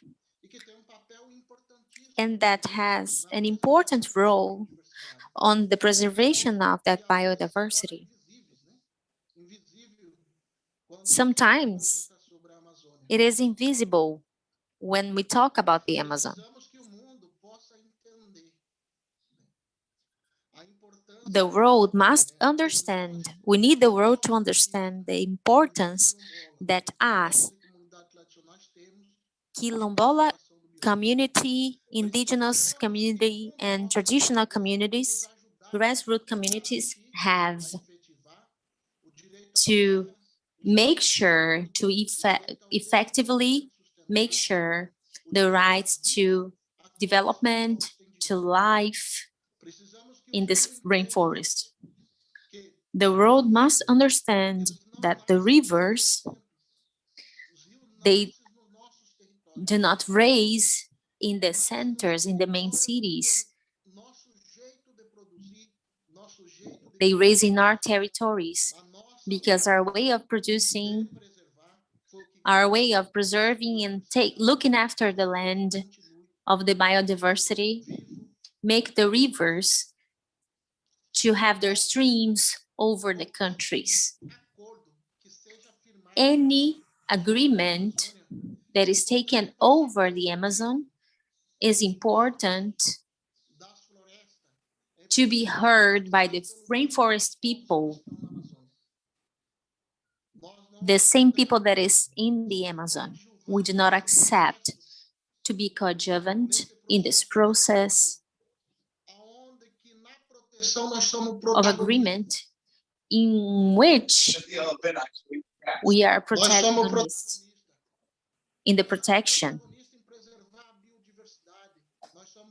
We are the main characters in preserve biodiversity and life. To preserve the rainforest is to preserve life. Partnerships are very important for us to take over this wide territory there is the Amazon. But its preservation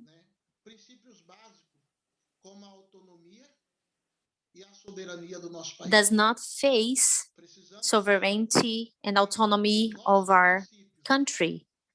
Our principles and our rights must first be respected, and we must count on everyone because the Amazon are the lungs of the world and we must breathe from it. Thank you. Thank you for your messages, Pico, and showing once again the great diversity that is in the Amazon rainforest, both cultural and natural biodiversity. And we need to hear from all of the voices. So thank you. And now we're going to hear from Blanca Echeverri, the national coordinator of the Interfaith Forest Initiative from Colombia.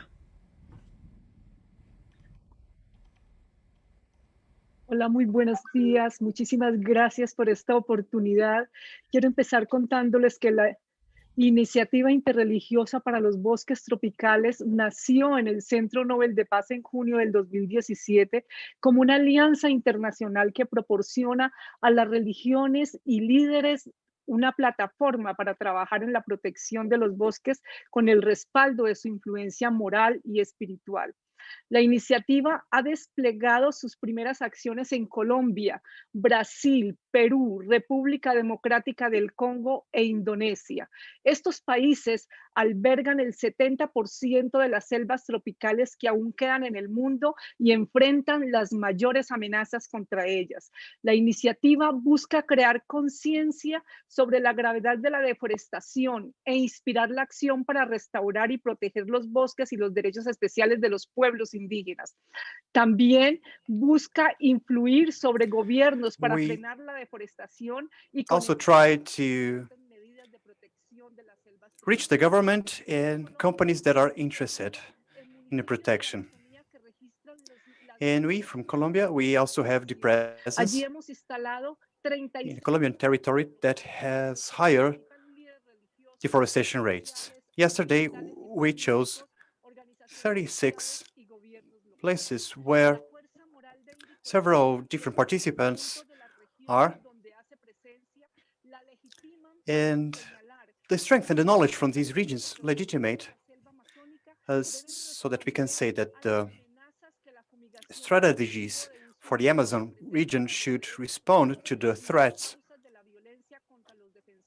that are posed by agribusiness and result in violence against environmental activists. We also see the lack of respect towards human rights when it comes to the investigation on impact by private initiatives.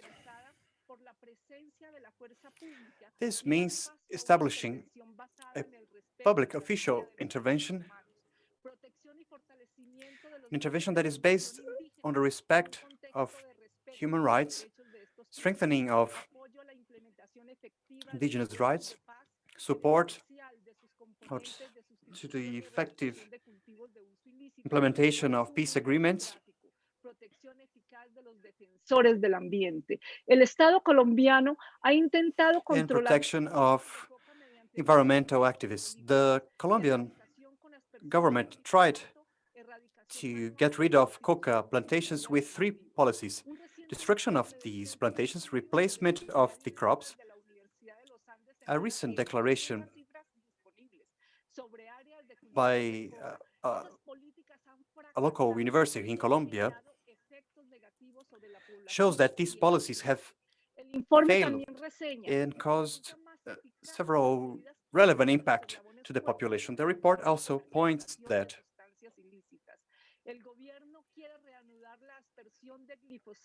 there are strong consequences of these actions.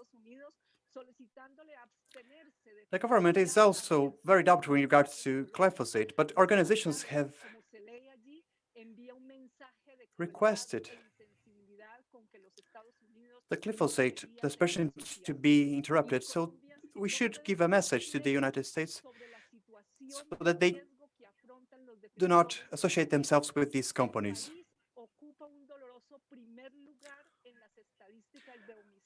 Unfortunately, Colombia occupies the first place when it comes to homicide of environmental activists. An organization has denounced that in 2020, 270 people who were activists were murdered. In second place in this terrible ranking, we saw Philippines with 25 murders. So I can point to you that the actions by the government to repress violence against environmental activists end up being very poor, very weak.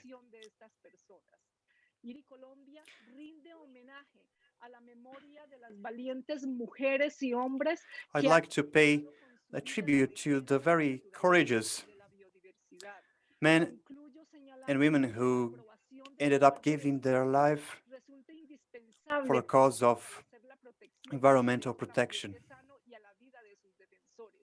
And we believe that is something that should be recognized. That's why Colombia, in this agreement that is facing powerful adversaries, we should say that its adoption is failing, and we want to make cry for help to the international community so that some of these agreements that may have very bad consequences are not taken forward. Thank you very much. Thank you so much, Blanca, for these words and reminders of the human rights situation in Colombia, and for all of your work with the Interfaith Forest Initiative. We're going to wrap up this panel now, and we are going to move back to the video from Representative Grijalva that wasn't loading earlier. So we're going to move into that, and then we're going to move into the last panel. We recognize that we are a behind schedule, so we hope that you all can stay with us. We have an amazing final panel on COVID-19 in the Amazon, and this is an urgent humanitarian crisis that is affecting the defenders of the Amazon. So we really hope that you can stay with us. We're going to hear from Representative Grijalva, Maria Gadu, and then move into the panel.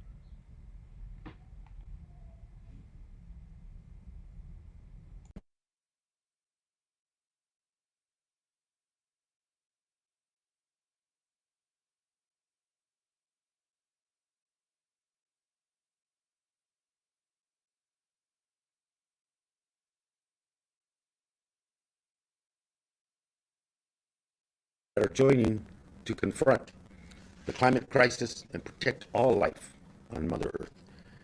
It's that the United States returns to the battle against human-caused and driven climate change, that this re-engagement by our country is essential, and it must be substantive and it must be authentic. The last 5 years have been a cumulative loss for our planet. It's been a cumulative loss for communities across the world, and the Brazilian Amazon is a good region, is a good example, a vivid example of loss and suffering. The pandemic, COVID-19, this pandemic has disproportionately affected vulnerable communities, communities of color, indigenous, Afro-Brazilian communities in the region have suffered hundreds of thousands of deaths, have been ignored and neglected in terms of the vaccine response and the prevention strategies to protect public health. It's been done systematically and, many of us suspect, with intention. There's also been the political ramifications and the cumulative loss there. The loss of the rule of law, the loss of the protection of international law in the Brazilian region and to the people, indigenous and Afro-Brazilian communities in that region. Oppression, suppression, political persecution, killings of leadership have all been part of a pattern of exploitation of people and of the region. And as the lungs of our earth, the Amazon, continues to be diminished, deforested, and abused, climate change gets worse and worse, and the crisis gets worse and worse in this country. The United States in its re-engagement, our substantive re-engagement, must be more than symbolic. It has to bring with it resources. It has to bring with it leadership. It has to bring with it the protection of vulnerable communities across this world and help save the life of Earth defenders. The U.S. must work with the United Nations, strengthen UN's response to the COVID-19 pandemic, to the protection of human rights, and monitoring the accountability of all nations and corporations, and to provide the resources to penalize, hold accountable, and provide sanctions to corporations who commit and tolerate environmental crime and human rights violations across this planet. And it's got to work to increase the monitoring of deforestation and illegal activities, identifying those parties, holding them responsible, and providing real punitive sanctions to those companies, those governments that continue this pattern of exploitation of people and of the environment. And by strengthening our financial regulations on companies and investors, we can hold them accountable. Why does the world and why does a powerful country like the United States have to continue to do business with those companies and those nations that exploit, abuse, and violate fundamental human rights and environmental protections for people, the region, and our planet? If we are to go forward and deal with this climate crisis, it must have a component of justice to it, that all communities are involved in it, that all stakeholders are there to begin to guide a return and a healing of this planet. This is a national priority for the United States. It has to be one. But with it comes an international responsibility that we leave no one behind. That as we repair this earth of ours, that no one is left behind. That those communities with the vulnerabilities be protected and strengthened. So I think this re-engagement by the United States is essential. We can leave behind the legacy of Trump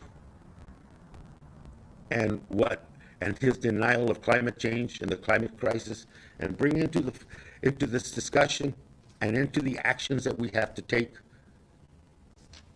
a collection of voices that have not been heard, of people that have not been represented, and of actions that must be taken to make sure all of us for generations to come are protected, our children, our great-children, and our great-grandchildren.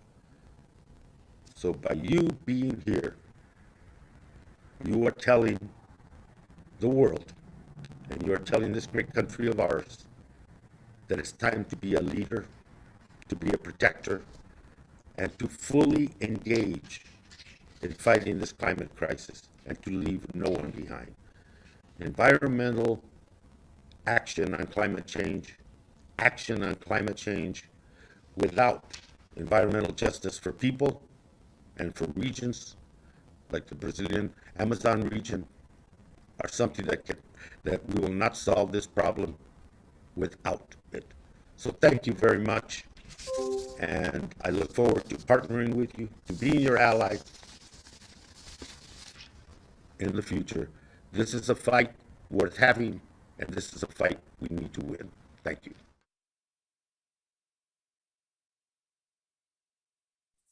Olá, I'm Maria Gadu, artist, activist, and very Brazilian. The Golden Rush has always been a guide in the road race. Gold, as a reason for significant displacements, has hidden and showed in numerous intentions over the centuries. Amazon Gold Rush promoted wars, countless deaths, historical erasure, especially to indigenous people, violating history, forests, cultures, dignity, and respect. We arrive in 2021. The cracks created in the soil of Mother Earth also put biomes indigenous people at risk. They poison waters with toxic mercury. They kill people, animals, and plants. The Munduruku, do Alto Tapajós, and the Yanomami continue to resist in a country where the growth of gold mining is allowed in any situation. The government that allows mining does not drink mercury water. A government that announced the dismantling of Brazil before it was late. For the Minister of the Environment, Ricardo Salles, the cattle will pass, taking blood, pain, destruction, and no advancement. As the cattle runs through the Amazon, they bring machinery and sadness, making possible for COVID to run through these lands, putting indigenous people at great risk. Illegal miners cross land barriers, bringing genocide to these territories. I am on the side of those who fight against illegal mining, on the side of the Yanomami and Munduruku. A Amazônia é terra indígena. O Brasil é terra indígena. Thank you so much, Maria Gadu, for this message and this strong reminder for all of us. I think it's important to just recognize, Leila, from the previous panel connecting to the COVID one, that at the end of the day, we're hearing a very consistent message here. Daniel was very clear on reminding us that we have such an opportunity where civil society is promoting solutions. There is business aligned with solutions. There is academia indicating solutions. Indigenous peoples working for solutions and politicians working for solutions. We must, as Congresswoman Joênia put, we must not move backwards. Let's take advantage of this incredible opportunity and all the work of those that have done this construction behind us and before us to make this happen. And let's honor those that did all this and helped us arrive at this point to keep moving forward. And I particularly think that important phrase that Biko and Blanca brought, explaining that this is not only about the environment, we need justice, we need technology, we need health, we need all these elements included, but also about we need everybody at the table. This is extremely important. And to have everybody at the table, we need everybody alive. And I think if we look into the COVID numbers, if you look at the global shameful statistics of 130 million people contaminated, and of those 3 million deaths, you see that 2% of everybody that has been contaminated died on the global statistics. When you look at the Hapan-Koika mapping of what's going on in the Amazon, and let me underscore here how important it is for the work that Hapan and Koika is doing by mapping this, because in order to change, I've learned with my friends at WRI that you need to count it first in order to change it and then scale solutions. And unless we have good evidence and tracking and evidence, we can't do that. So it's a wonderful, hard work that Hapan and Koika are doing on bringing these numbers. And when you look at those numbers, you see that while the global statistics is that 2% of the contaminated people are dying, in the Amazon, in the Pan-Amazonia, the number is 7%. So the death is 3 times higher in Pan-Amazonia than in the globe. And also, although Brazil is with horrible numbers of deaths, it's also more than the Brazilian statistics, which shows the importance of us understanding that it's about vaccine, but it's about access to health, access to services.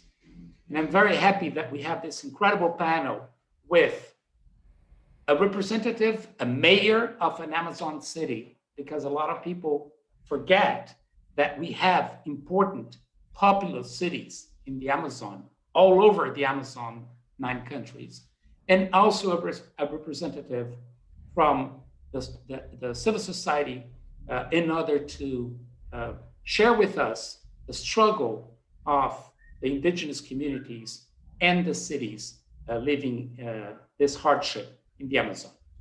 So with you, Leila.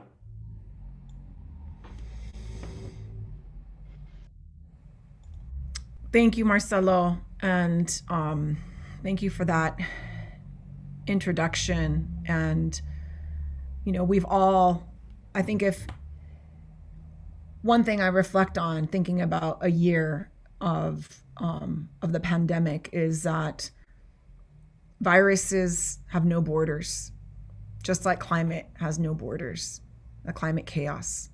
There's no borders when it comes to these crises, these multiple crises that are facing Mother Earth, that are facing humanity.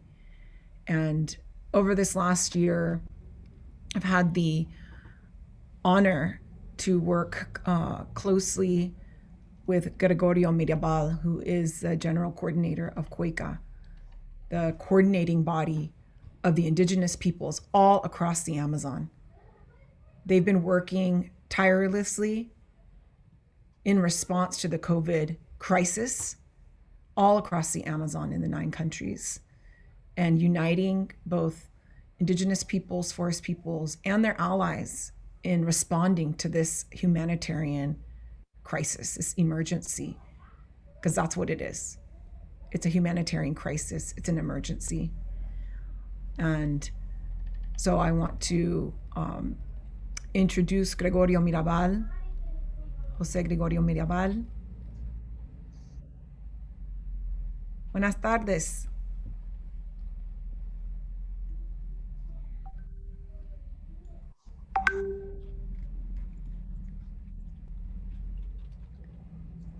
Un saludo a todo el planeta, desde la cuenca Greetings to people from the entire planet, from the Amazon basin,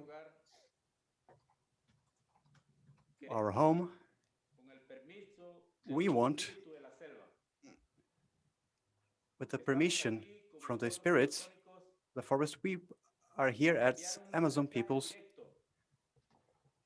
to send a direct message of hope and commitment to the new president of the United States, Joe Biden, and also to the congressmen, both Republicans and Democrats. Dear President Joe Biden and your staff and Congress members, today we want to remind you with a lot of affection that there, almost 1.5 centuries ago, an indigenous brother from the US fought and sent a message to the president of the United States back then. And today, with a lot of respect, we, people from the Amazon, from our homes, we want to, again, send an important message,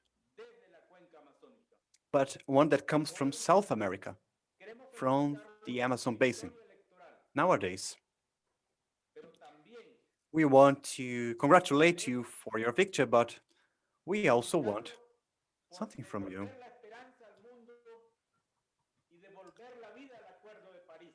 We want also to thank you for giving hope back to the world and resuming the Paris Accord. Dear President Joe Biden, today we want to ask you that we leave differences aside and that we can have and find harmony in our words and actions. Dear President Biden, we want to propose to you a life plan to Amazon. We want to propose to you a plan so that we can help to cool down the planet since it is burning, it is getting hotter and hotter. We want to defend our lives that are at risk. We want today to defend our mother, the forest. And what do we propose you? First, we want your help with the vaccination plan in face of the sanitary emergency that has been around for more than 1 year. Please help us with a vaccination plan for the indigenous peoples. Secondly, facing this environmental emergency, support us. Help us to reduce illegal mining and illegal exploitation of our resources that is killing our brothers and sisters. This is an economical, political, and social emergency. We need your help so that we can reach an economy that respects the forest, economy that allows the forest to remain alive. And that's why we have an emergency fund for the Amazon. There is a sanitary plan inside indigenous territories. The 512 indigenous peoples in more than 400 billion trees. We are waiting for your support. We don't want to be murdered. Dear President, support us. The hope, the support, and our wisdom so that we can maintain the climate of the country, the planet will help the planet, but we need your help. We need your help with the technology that you have access to.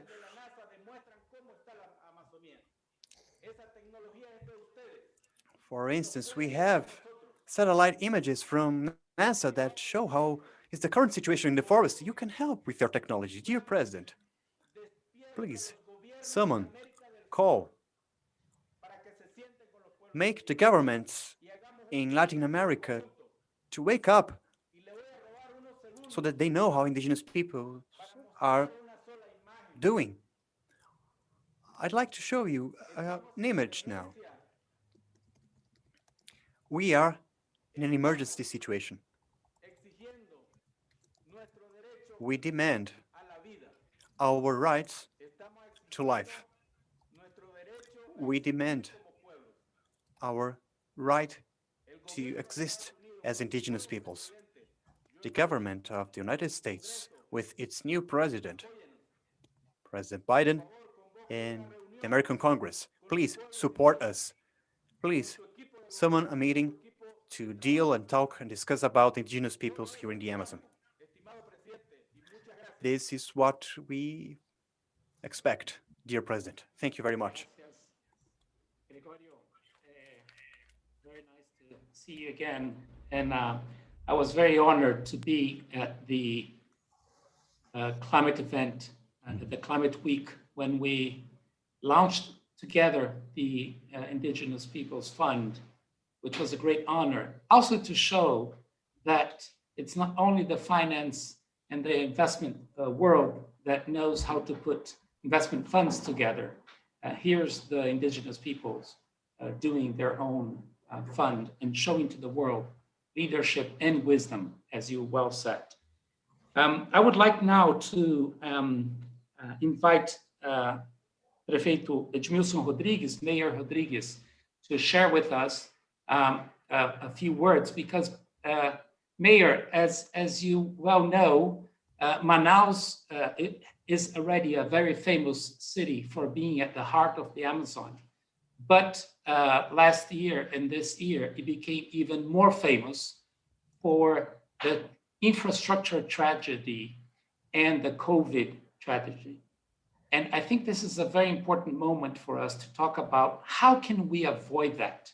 How can we have solidarity among all of us in order to, one, people understand that the forest is also about people and health. Please, Prefeito. First of all, thank you very much for the opportunity to talk to you as the mayor of Belém a metropolis that is in the middle of the forest of the most important biome of the Brazilian territory and in the planet itself. I'm talking about the Amazon forest. I'd like to send an Amazon hug to Leila Salazar Lopes and everyone who are participating in enabling us to have this conversation. I want to state my pleasure and my honor for being able to talk to representatives of NGOs with affection and respect to institutions of the North American government that are watching this conversation, because here we want to state the principle of international solidarity. The North American people has given us a great contribution, we Brazilians, by defeating Trump and electing Joe Biden. We hope at this moment that the North American state can give a contribution following the desire of our North American brothers and sisters, stating their solidarity, their love, and their commitment with the social justice, ecological balance, and democracy. In summary, a commitment to life and respect to differences. We stand for the Brazilian sovereignty, and that's not a contradiction when it comes to the participation of the international society in the defense of the forest. The Amazon forest has a huge importance now because it's huge biodiversity, but we also have a social diversity that is unmatched anywhere in the world. Even though we have been for more than 500 years with violent policies, we still have 304 indigenous peoples. We have 274 languages that are alive, but sadly, very sadly, year after year, we see peoples being decimated, peoples that lose their cultural identity, their linguistic identity. And now we pay tribute to Leonardo da Vinci, who in April 1452 was born. And last year, UNESCO decided in its assembly to create the Day of Art. But at this moment in which the pandemic is killing more than it should, because there is a government policy that is genocidal, that encourages death. We are going through a genocide against indigenous peoples, and that is encouraged by the Brazilian state. The world becomes poorer in cultural, ethnical terms, and that violence cannot continue. Today, we need the solidarity from all peoples in the world, and the United States can really, really help us when they don't create commercial links or provide financial support to a government that is absolutely destroying intentionally the state institutions that work with the protection of indigenous lands.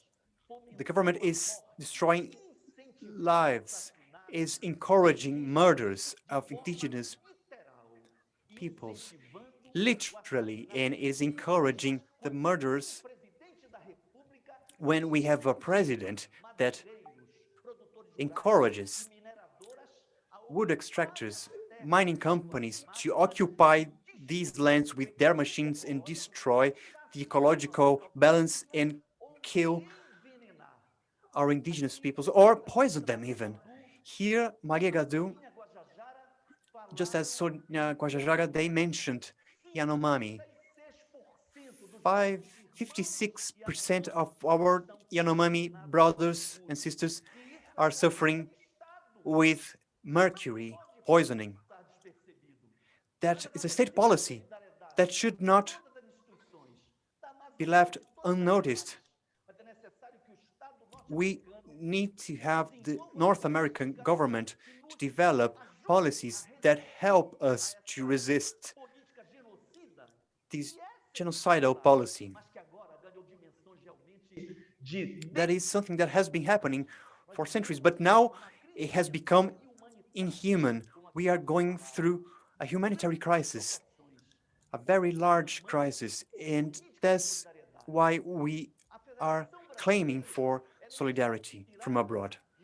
The Brazilian Federation is inspired in the American Federation, but here we have something else. We have three federative spheres, and the cities, they are considered their own entities.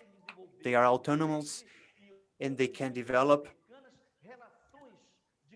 relations for the cooperation at an international level.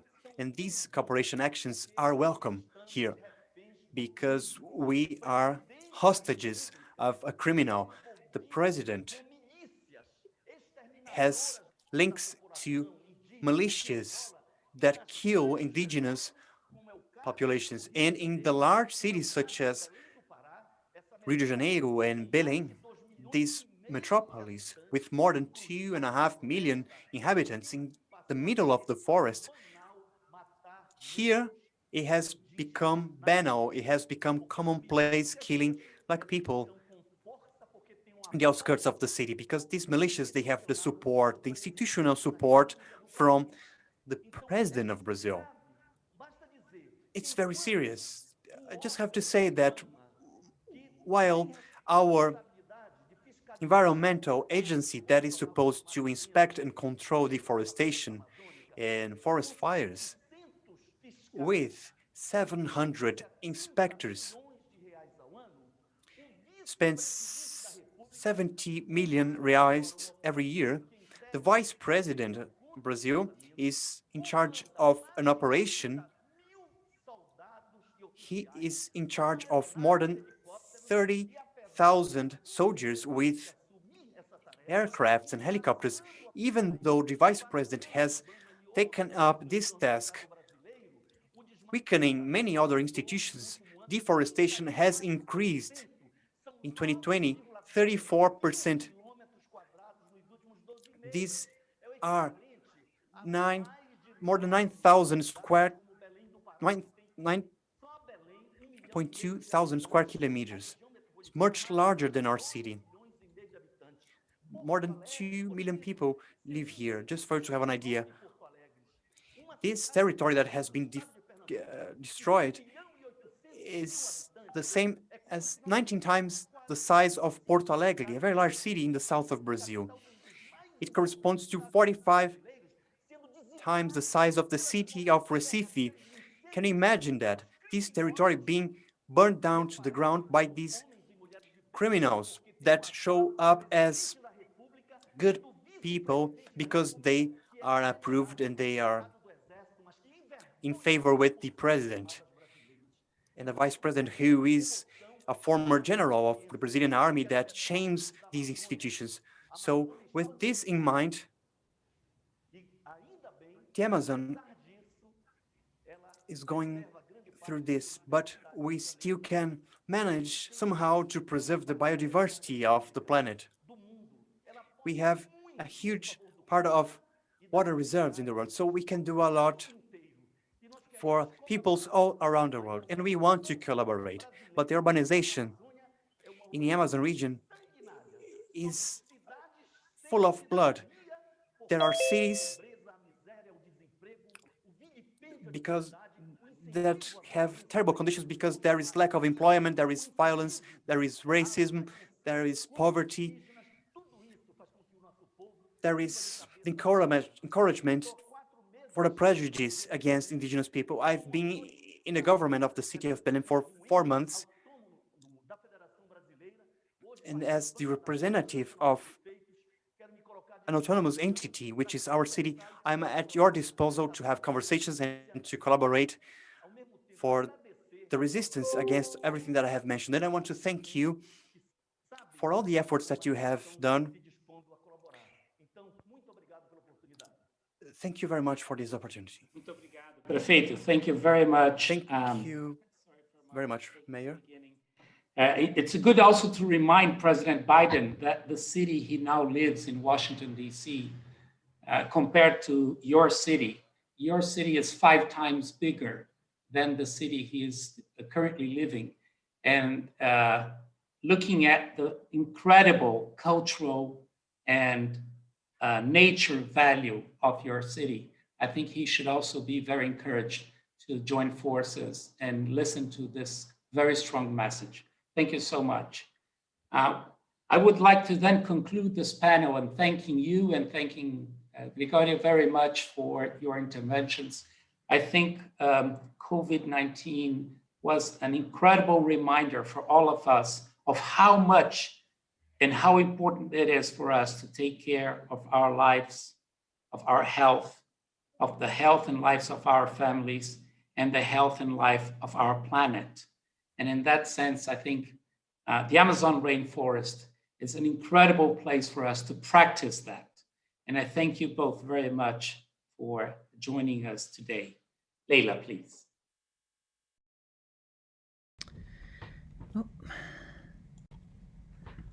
Thank you all. That was on fire.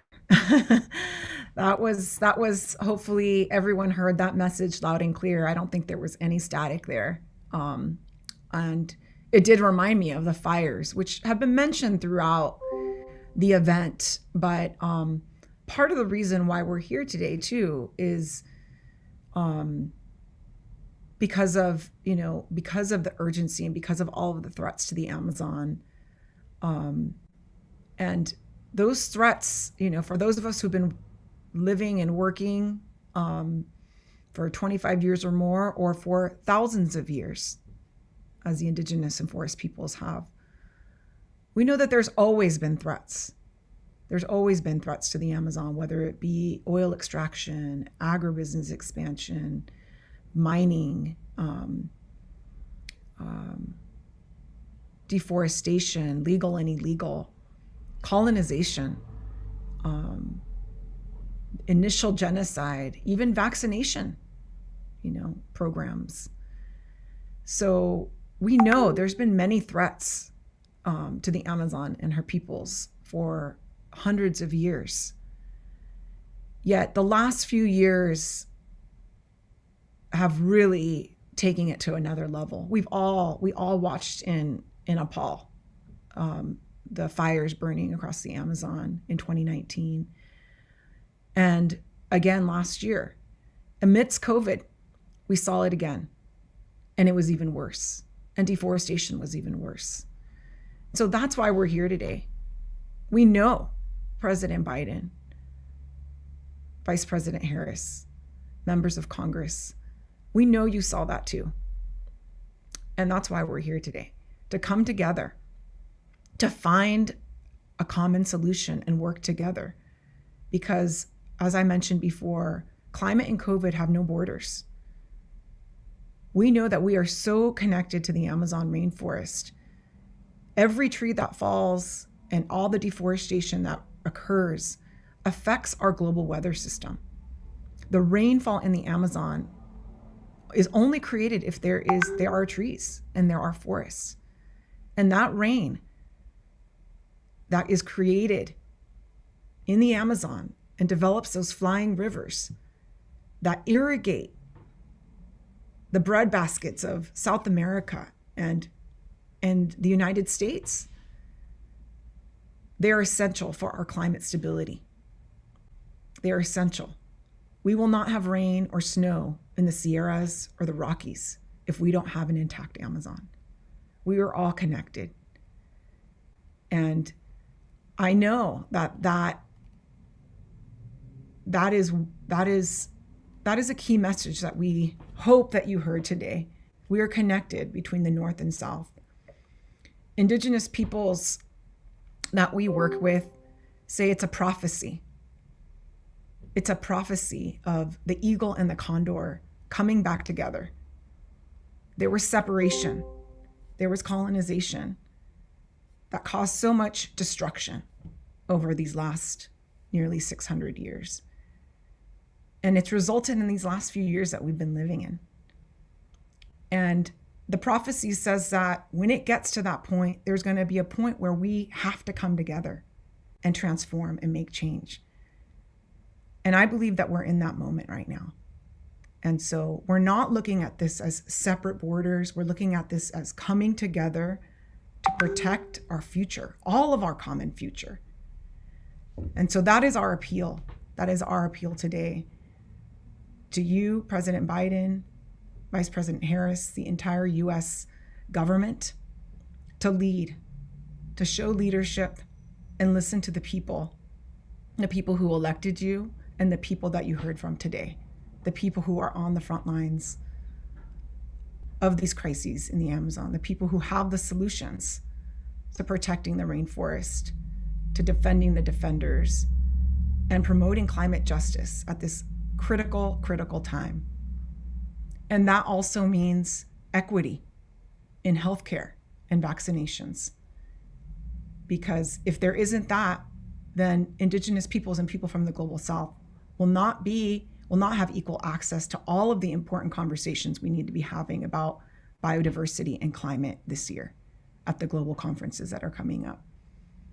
So we thank you for being here today. We're not done yet. We have gone a little bit over time, but we still have some very powerful messages. And so if you have to step off, please, please, please go to our AmazonClimatePlatform.org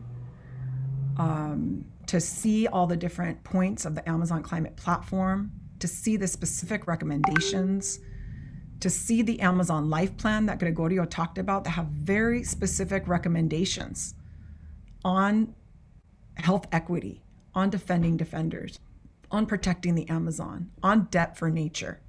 So please go there, and please continue to stay with us to hear the final closing statements from Cardinal Barreto, from Romina Rivera from the Pan-Amazon Social Forum, from IPCC Nobel Prize winner Carlos Nobre, from Chie Bastida, a youth climate activist here in the United States, from Senator Sheldon Whitehouse, and finally, from Barbara Streisand. So please don't go away, stay with us, and we will start the closing videos. Muy buenos días, amigos y amigas que están participando en esta importante asamblea de pueblos indígenas cuya voz tiene que resonar en el mundo entero, porque la Amazonía es muy importante para la humanidad, para la vida. It's very important for Latin America, for life here. And this biome, this Amazon biome, with more than 8 million square kilometers, it is inhabited by approximately 140 different indigenous peoples who have their own spirituality and have the right to live in their biome. And they affect positively the life of the entire humanity. It regulates the Earth's climate, and it's also a source of rain and humidity all around the world. The Amazon helps stabilizing the climate. The Amazon is a source of life, of hope, and joy to the entire humanity. Mistreating the Amazon forest is not only mistreating the indigenous people who live inside it, but destroying their cultures and their place where they can have a harmonious existence. These peoples, they are the guardians of the Amazon forest. The Amazon as a biome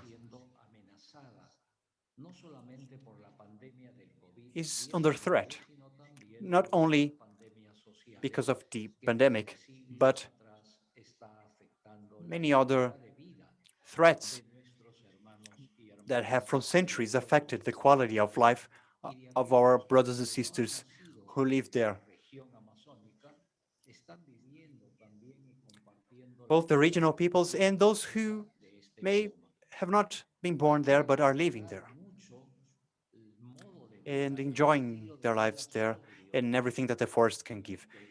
We should improve a lot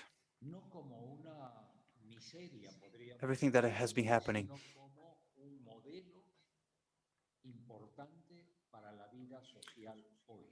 There should be a model for the social life that is sustainable today. They know, fortunately, that they don't need to accumulate goods or wealth because they know that the Mother Earth provides that for them. And we should inspire in that. They live each day at a time. They have a huge wealth when it comes to spirituality and harmony, something that has been nurtured by their cultures. And that makes us participants when it comes to preserving the forest. It is important to have conversations with these peoples, respecting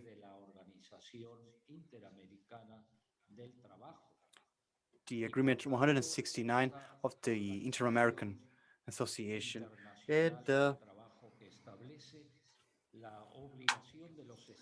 This regulates that there is an obligation by the states to establish the necessary measures to ensure the access to land and protection of the rights of these indigenous peoples, establishing procedures that are adequate for the resolution of their conflicts. The work for the Pan-Amazonian Ecclesial Network, along with the original peoples who live there, is a process that has happened for several centuries, and it has been part of the commitments that the Church has with the Amazon forest, but especially recently with the Amazonian Synod, with the presence of representatives of the original peoples from the Amazon, has made Pope Francis to assume an expression that not only is rhetoric, and this expression is "Dear Amazon." We should be aware that the Catholic Church is a very important ally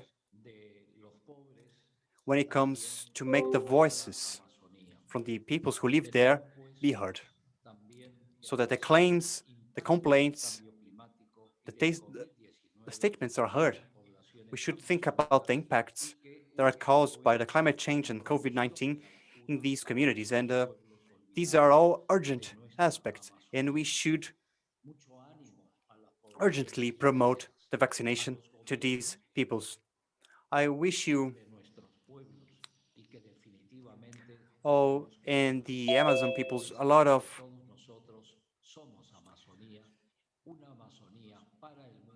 health and strength, and we should be aware that we are all part of the Amazon forest. And they teach us how to live this plan.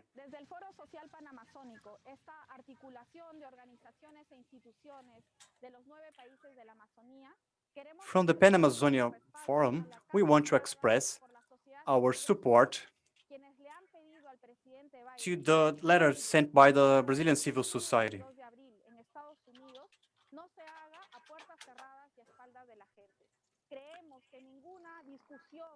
We want to ask to the United States government not to have conversations behind closed doors with the Brazilian government. We want to participate.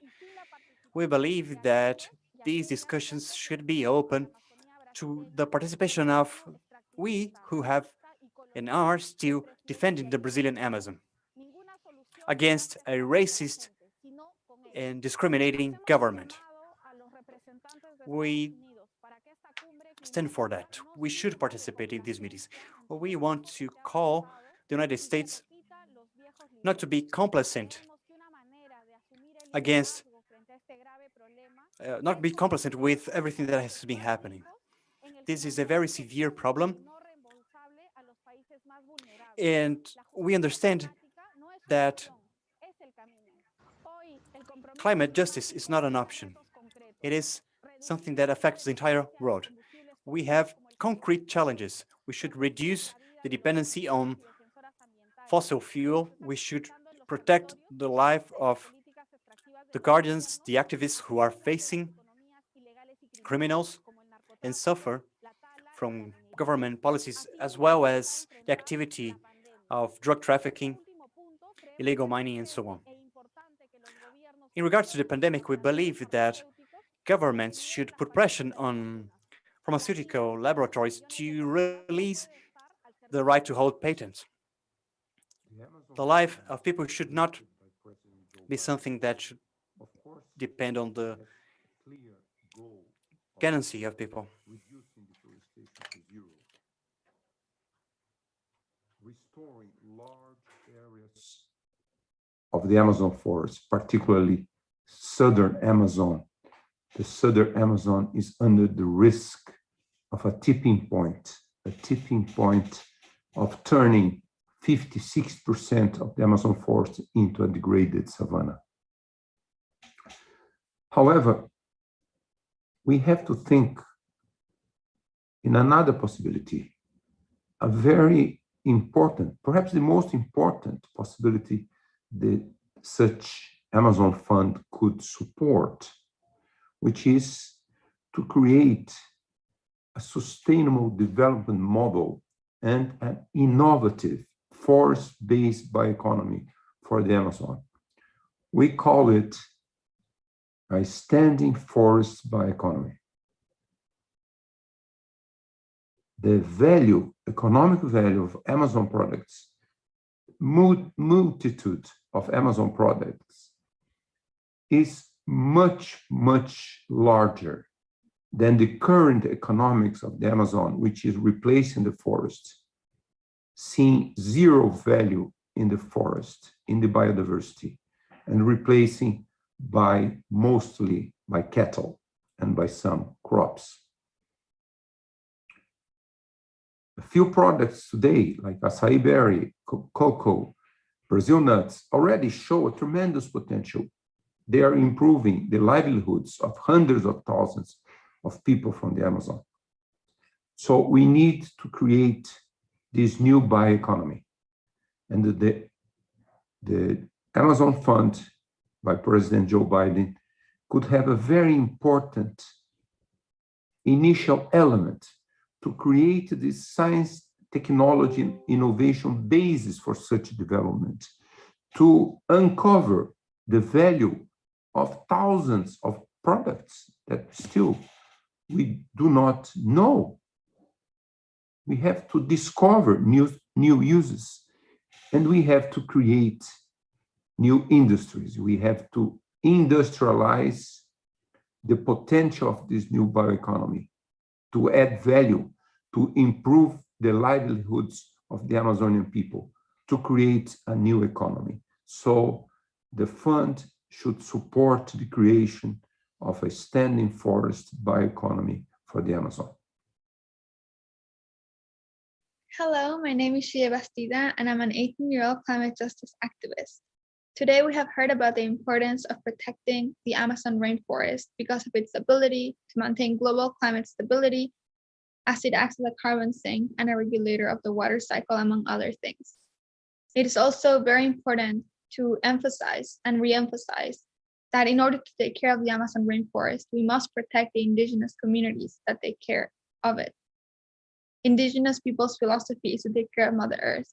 That reciprocity, that culture, that tradition is something that we need to safeguard, not only for current generations, but for generations in the future. The Youth Climate Justice Movement has been organizing for about the past 2 years to hold our local and international leaders accountable to climate justice solutions. And the Amazon rainforest must be in the front line of protection, not destruction, in the front line of protecting indigenous communities and not giving them away to companies that want profit over people's rights. Me and other youth climate activists around the world are going to demand from our specific leaders that they protect the Amazon rainforest. Specifically me in the US, I will make sure that the Biden administration knows that it is one of our demands that the Amazon rainforest remains protected by protecting the rights of indigenous communities who have the right to be stewards of the land. Thank you so much to everyone for coming to this really amazing event today. As Sylvia Earle once said, each one of us cannot do everything, but all of us can do something. And that's where our power of agency comes in when it comes to protecting Mother Earth. We need to make sure that sanctuaries are protected. And that comes from intersectional, holistic policy that puts people first, that puts the rights of nature first, that recognizes that these two are interlinked. My call to action as a youth climate activist is that we have waited too long already to address the crisis in the Amazon rainforest, which is reflective of the crisis all around the world. We need to step up to a role as protectors of the environment and stewards of the land. We need to make it our culture to take care of Mother Earth. It needs to be part of who we are and part of every decision that we make. Kamadi, may peace prevail among us. Hi, I'm Senator Sheldon Whitehouse. Thank you for inviting me to participate in the Amazon Climate Forum. We are in the midst of a global climate crisis, poised on the precipice of global climate calamity. And the Amazon is perhaps the most single important terrestrial feature that will decide whether we succeed or fail at avoiding that calamity. Unfortunately, what is going on in the Amazon right now is not good news. Senator Schatz of Hawaii and I wrote a letter to President Bolsonaro asking him to improve his game and to up environmental enforcement. We met with his environmental minister thereafter, Minister Salles, and the Brazilian ambassador. It was not a particularly successful meeting, and that their position was that they were doing wonderfully at protecting the Amazon, and we simply didn't understand. So I think under the Biden administration, we need to make this a diplomatic focus and make sure that our American companies take the supply chain power that they have and make sure that they're not in their supply chains participating in the deforestation that is wreaking havoc in the Amazon. So we've got a lot of work to do. It's important work. I look forward to working with you. We have asked companies to disclose this information and make it part of their reporting. And I hope we can all come together around diplomatic solutions to put pressure on the Bolsonaro administration to improve the way it's behaving in the Amazon and to have supply chains reflect the hazard to all of us from continued deforestation and damage to this most significant area. Thank you very much. I've never been to the Amazon rainforest, but I know that we all have to work together to stand with the indigenous communities that have protected the forest, which is the heart of the planet. And they've protected it for thousands of years. While these guardians of the forest are under constant assault from a government that sees the richness of the land and its resources as commodities to be mined, drilled, and cut down for profit. It is up to us, the world community, to face our own responsibility in all of this. The wisdom keepers of the rainforest have always known that we all belong to the earth and that we are all responsible in different ways for its health. Many are calling for this to be a time when we consider what the future could look like if the health of the planet, the health of the global economy, and our personal health are seen as all connected. If we begin to emerge from this time with a commitment to forge a new future, where opportunities to serve our global well-being and our economic health are finally in partnership, then we will have taken a big step toward forging a better future for all of us. We are all connected now. And perhaps that is what this virus is teaching us, that we are all responsible for each other in ways we hadn't seen before, when we protect ourselves by protecting each other.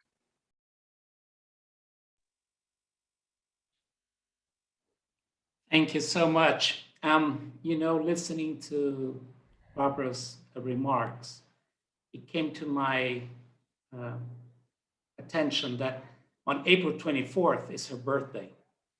And on April 22nd and 23rd, President Biden and President Harris will have 40 global leaders of very important countries regarding climate visiting them, even though it will be online, but we'll be together.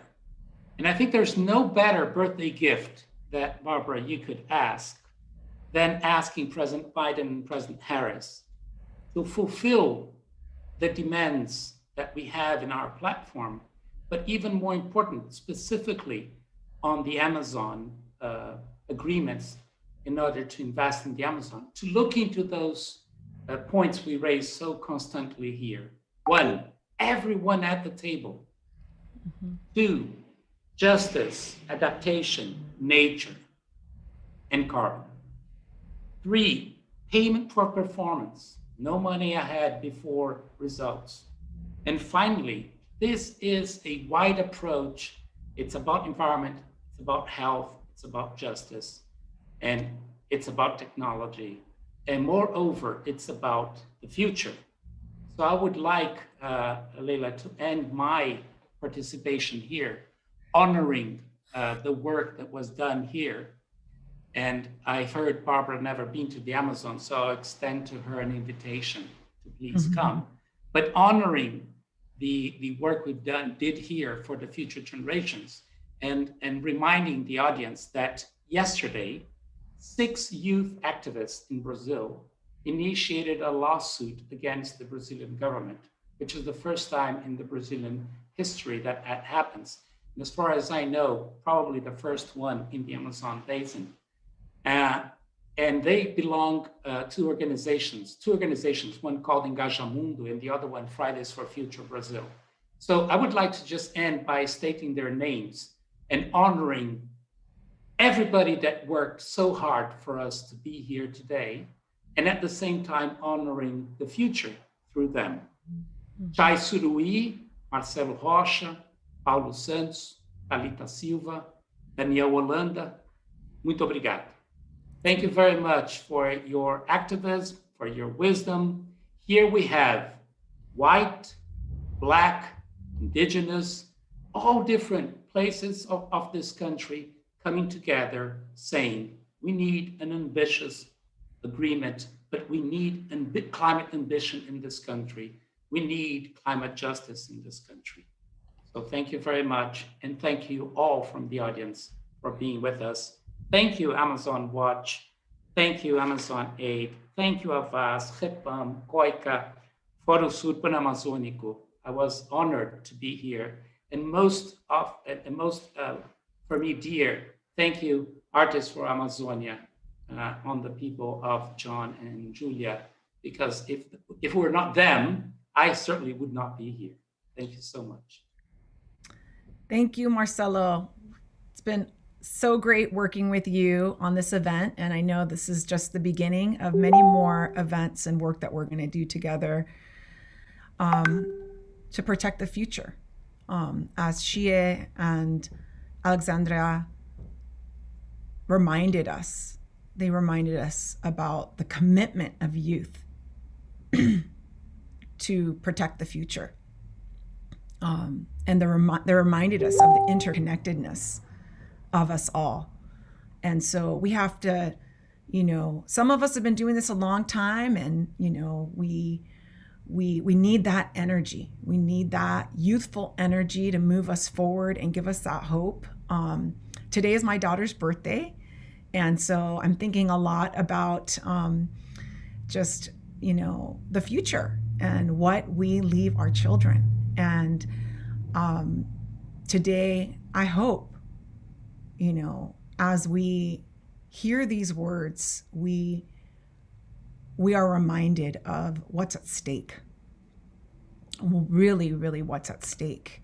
And that, some of the scientists said, we're nearing the tipping point, but we're not there yet. We still have time, but not a lot of time. So we need to act now. And when we think of going in next week into a climate summit, making commitments for what we're going to do, what our US administration is going to do to lead, to come back as a global leader for climate justice. And it's important that we say justice, because we need action, but we need it to be just. And we need our phase out and transition away from fossil fuels to be just. We need everyone at the table, the youth.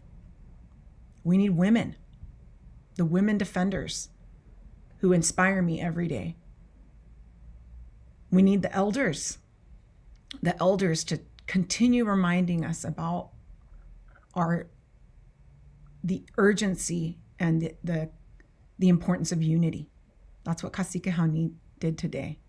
I'm so grateful that he was able to send in that video. We need the scientists, we need the activists, we need the artists to keep us singing, moving, and dancing. We need all of us. We need the people of faith, the spiritual leaders to keep us grounded. We need all of us. And so we're really calling upon you, US policymakers, to respond to the calls. As Gregorio said, the leaders of the Amazon want meetings. This is just the beginning. They want to have direct meetings with the administration to share their proposals, to share the platform that we outlined today, to share the life plan. They want access to vaccines. So with that, I also want to thank everyone for participating, for staying so long.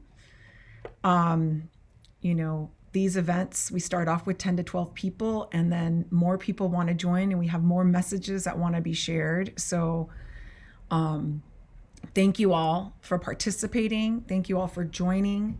Thank you to all the co-sponsoring organizations, for my team at Amazon Watch, Artists for Amazonia, Amazon Aid Foundation, AVAZ, the Asamblea Mundial por la Amazonía, the Amazon Assembly, COICA, REPAM, the Pan-Amazon Forum, Foro Social Panamazónico, Abril Indígena, and to John Quigley, Julia J. Posen, and Andrew Miller in particular for your tireless work to make this happen.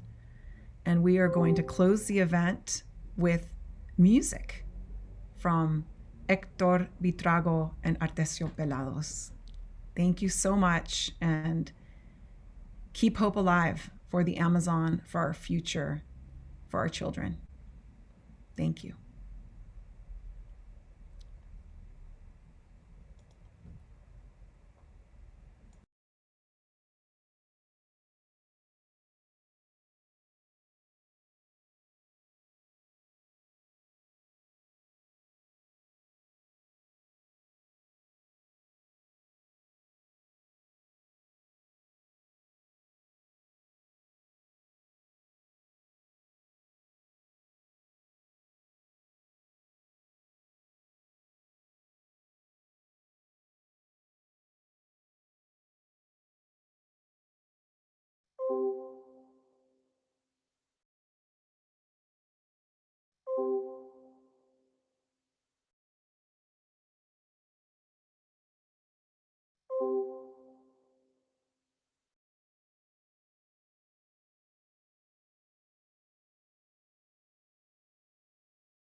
Soñemos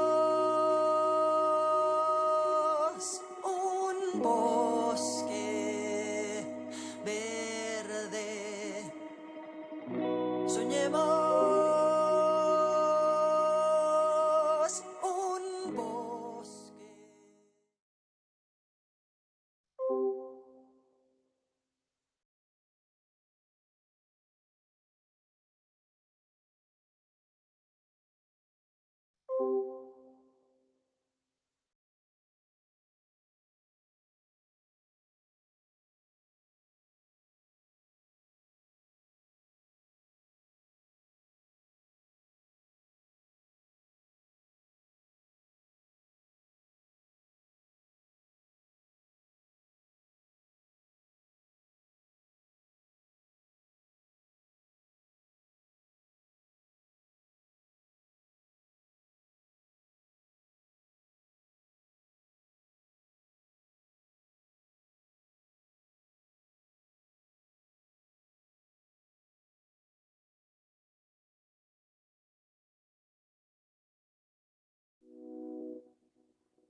Soñemos un bosque verde. Soñemos un bosque.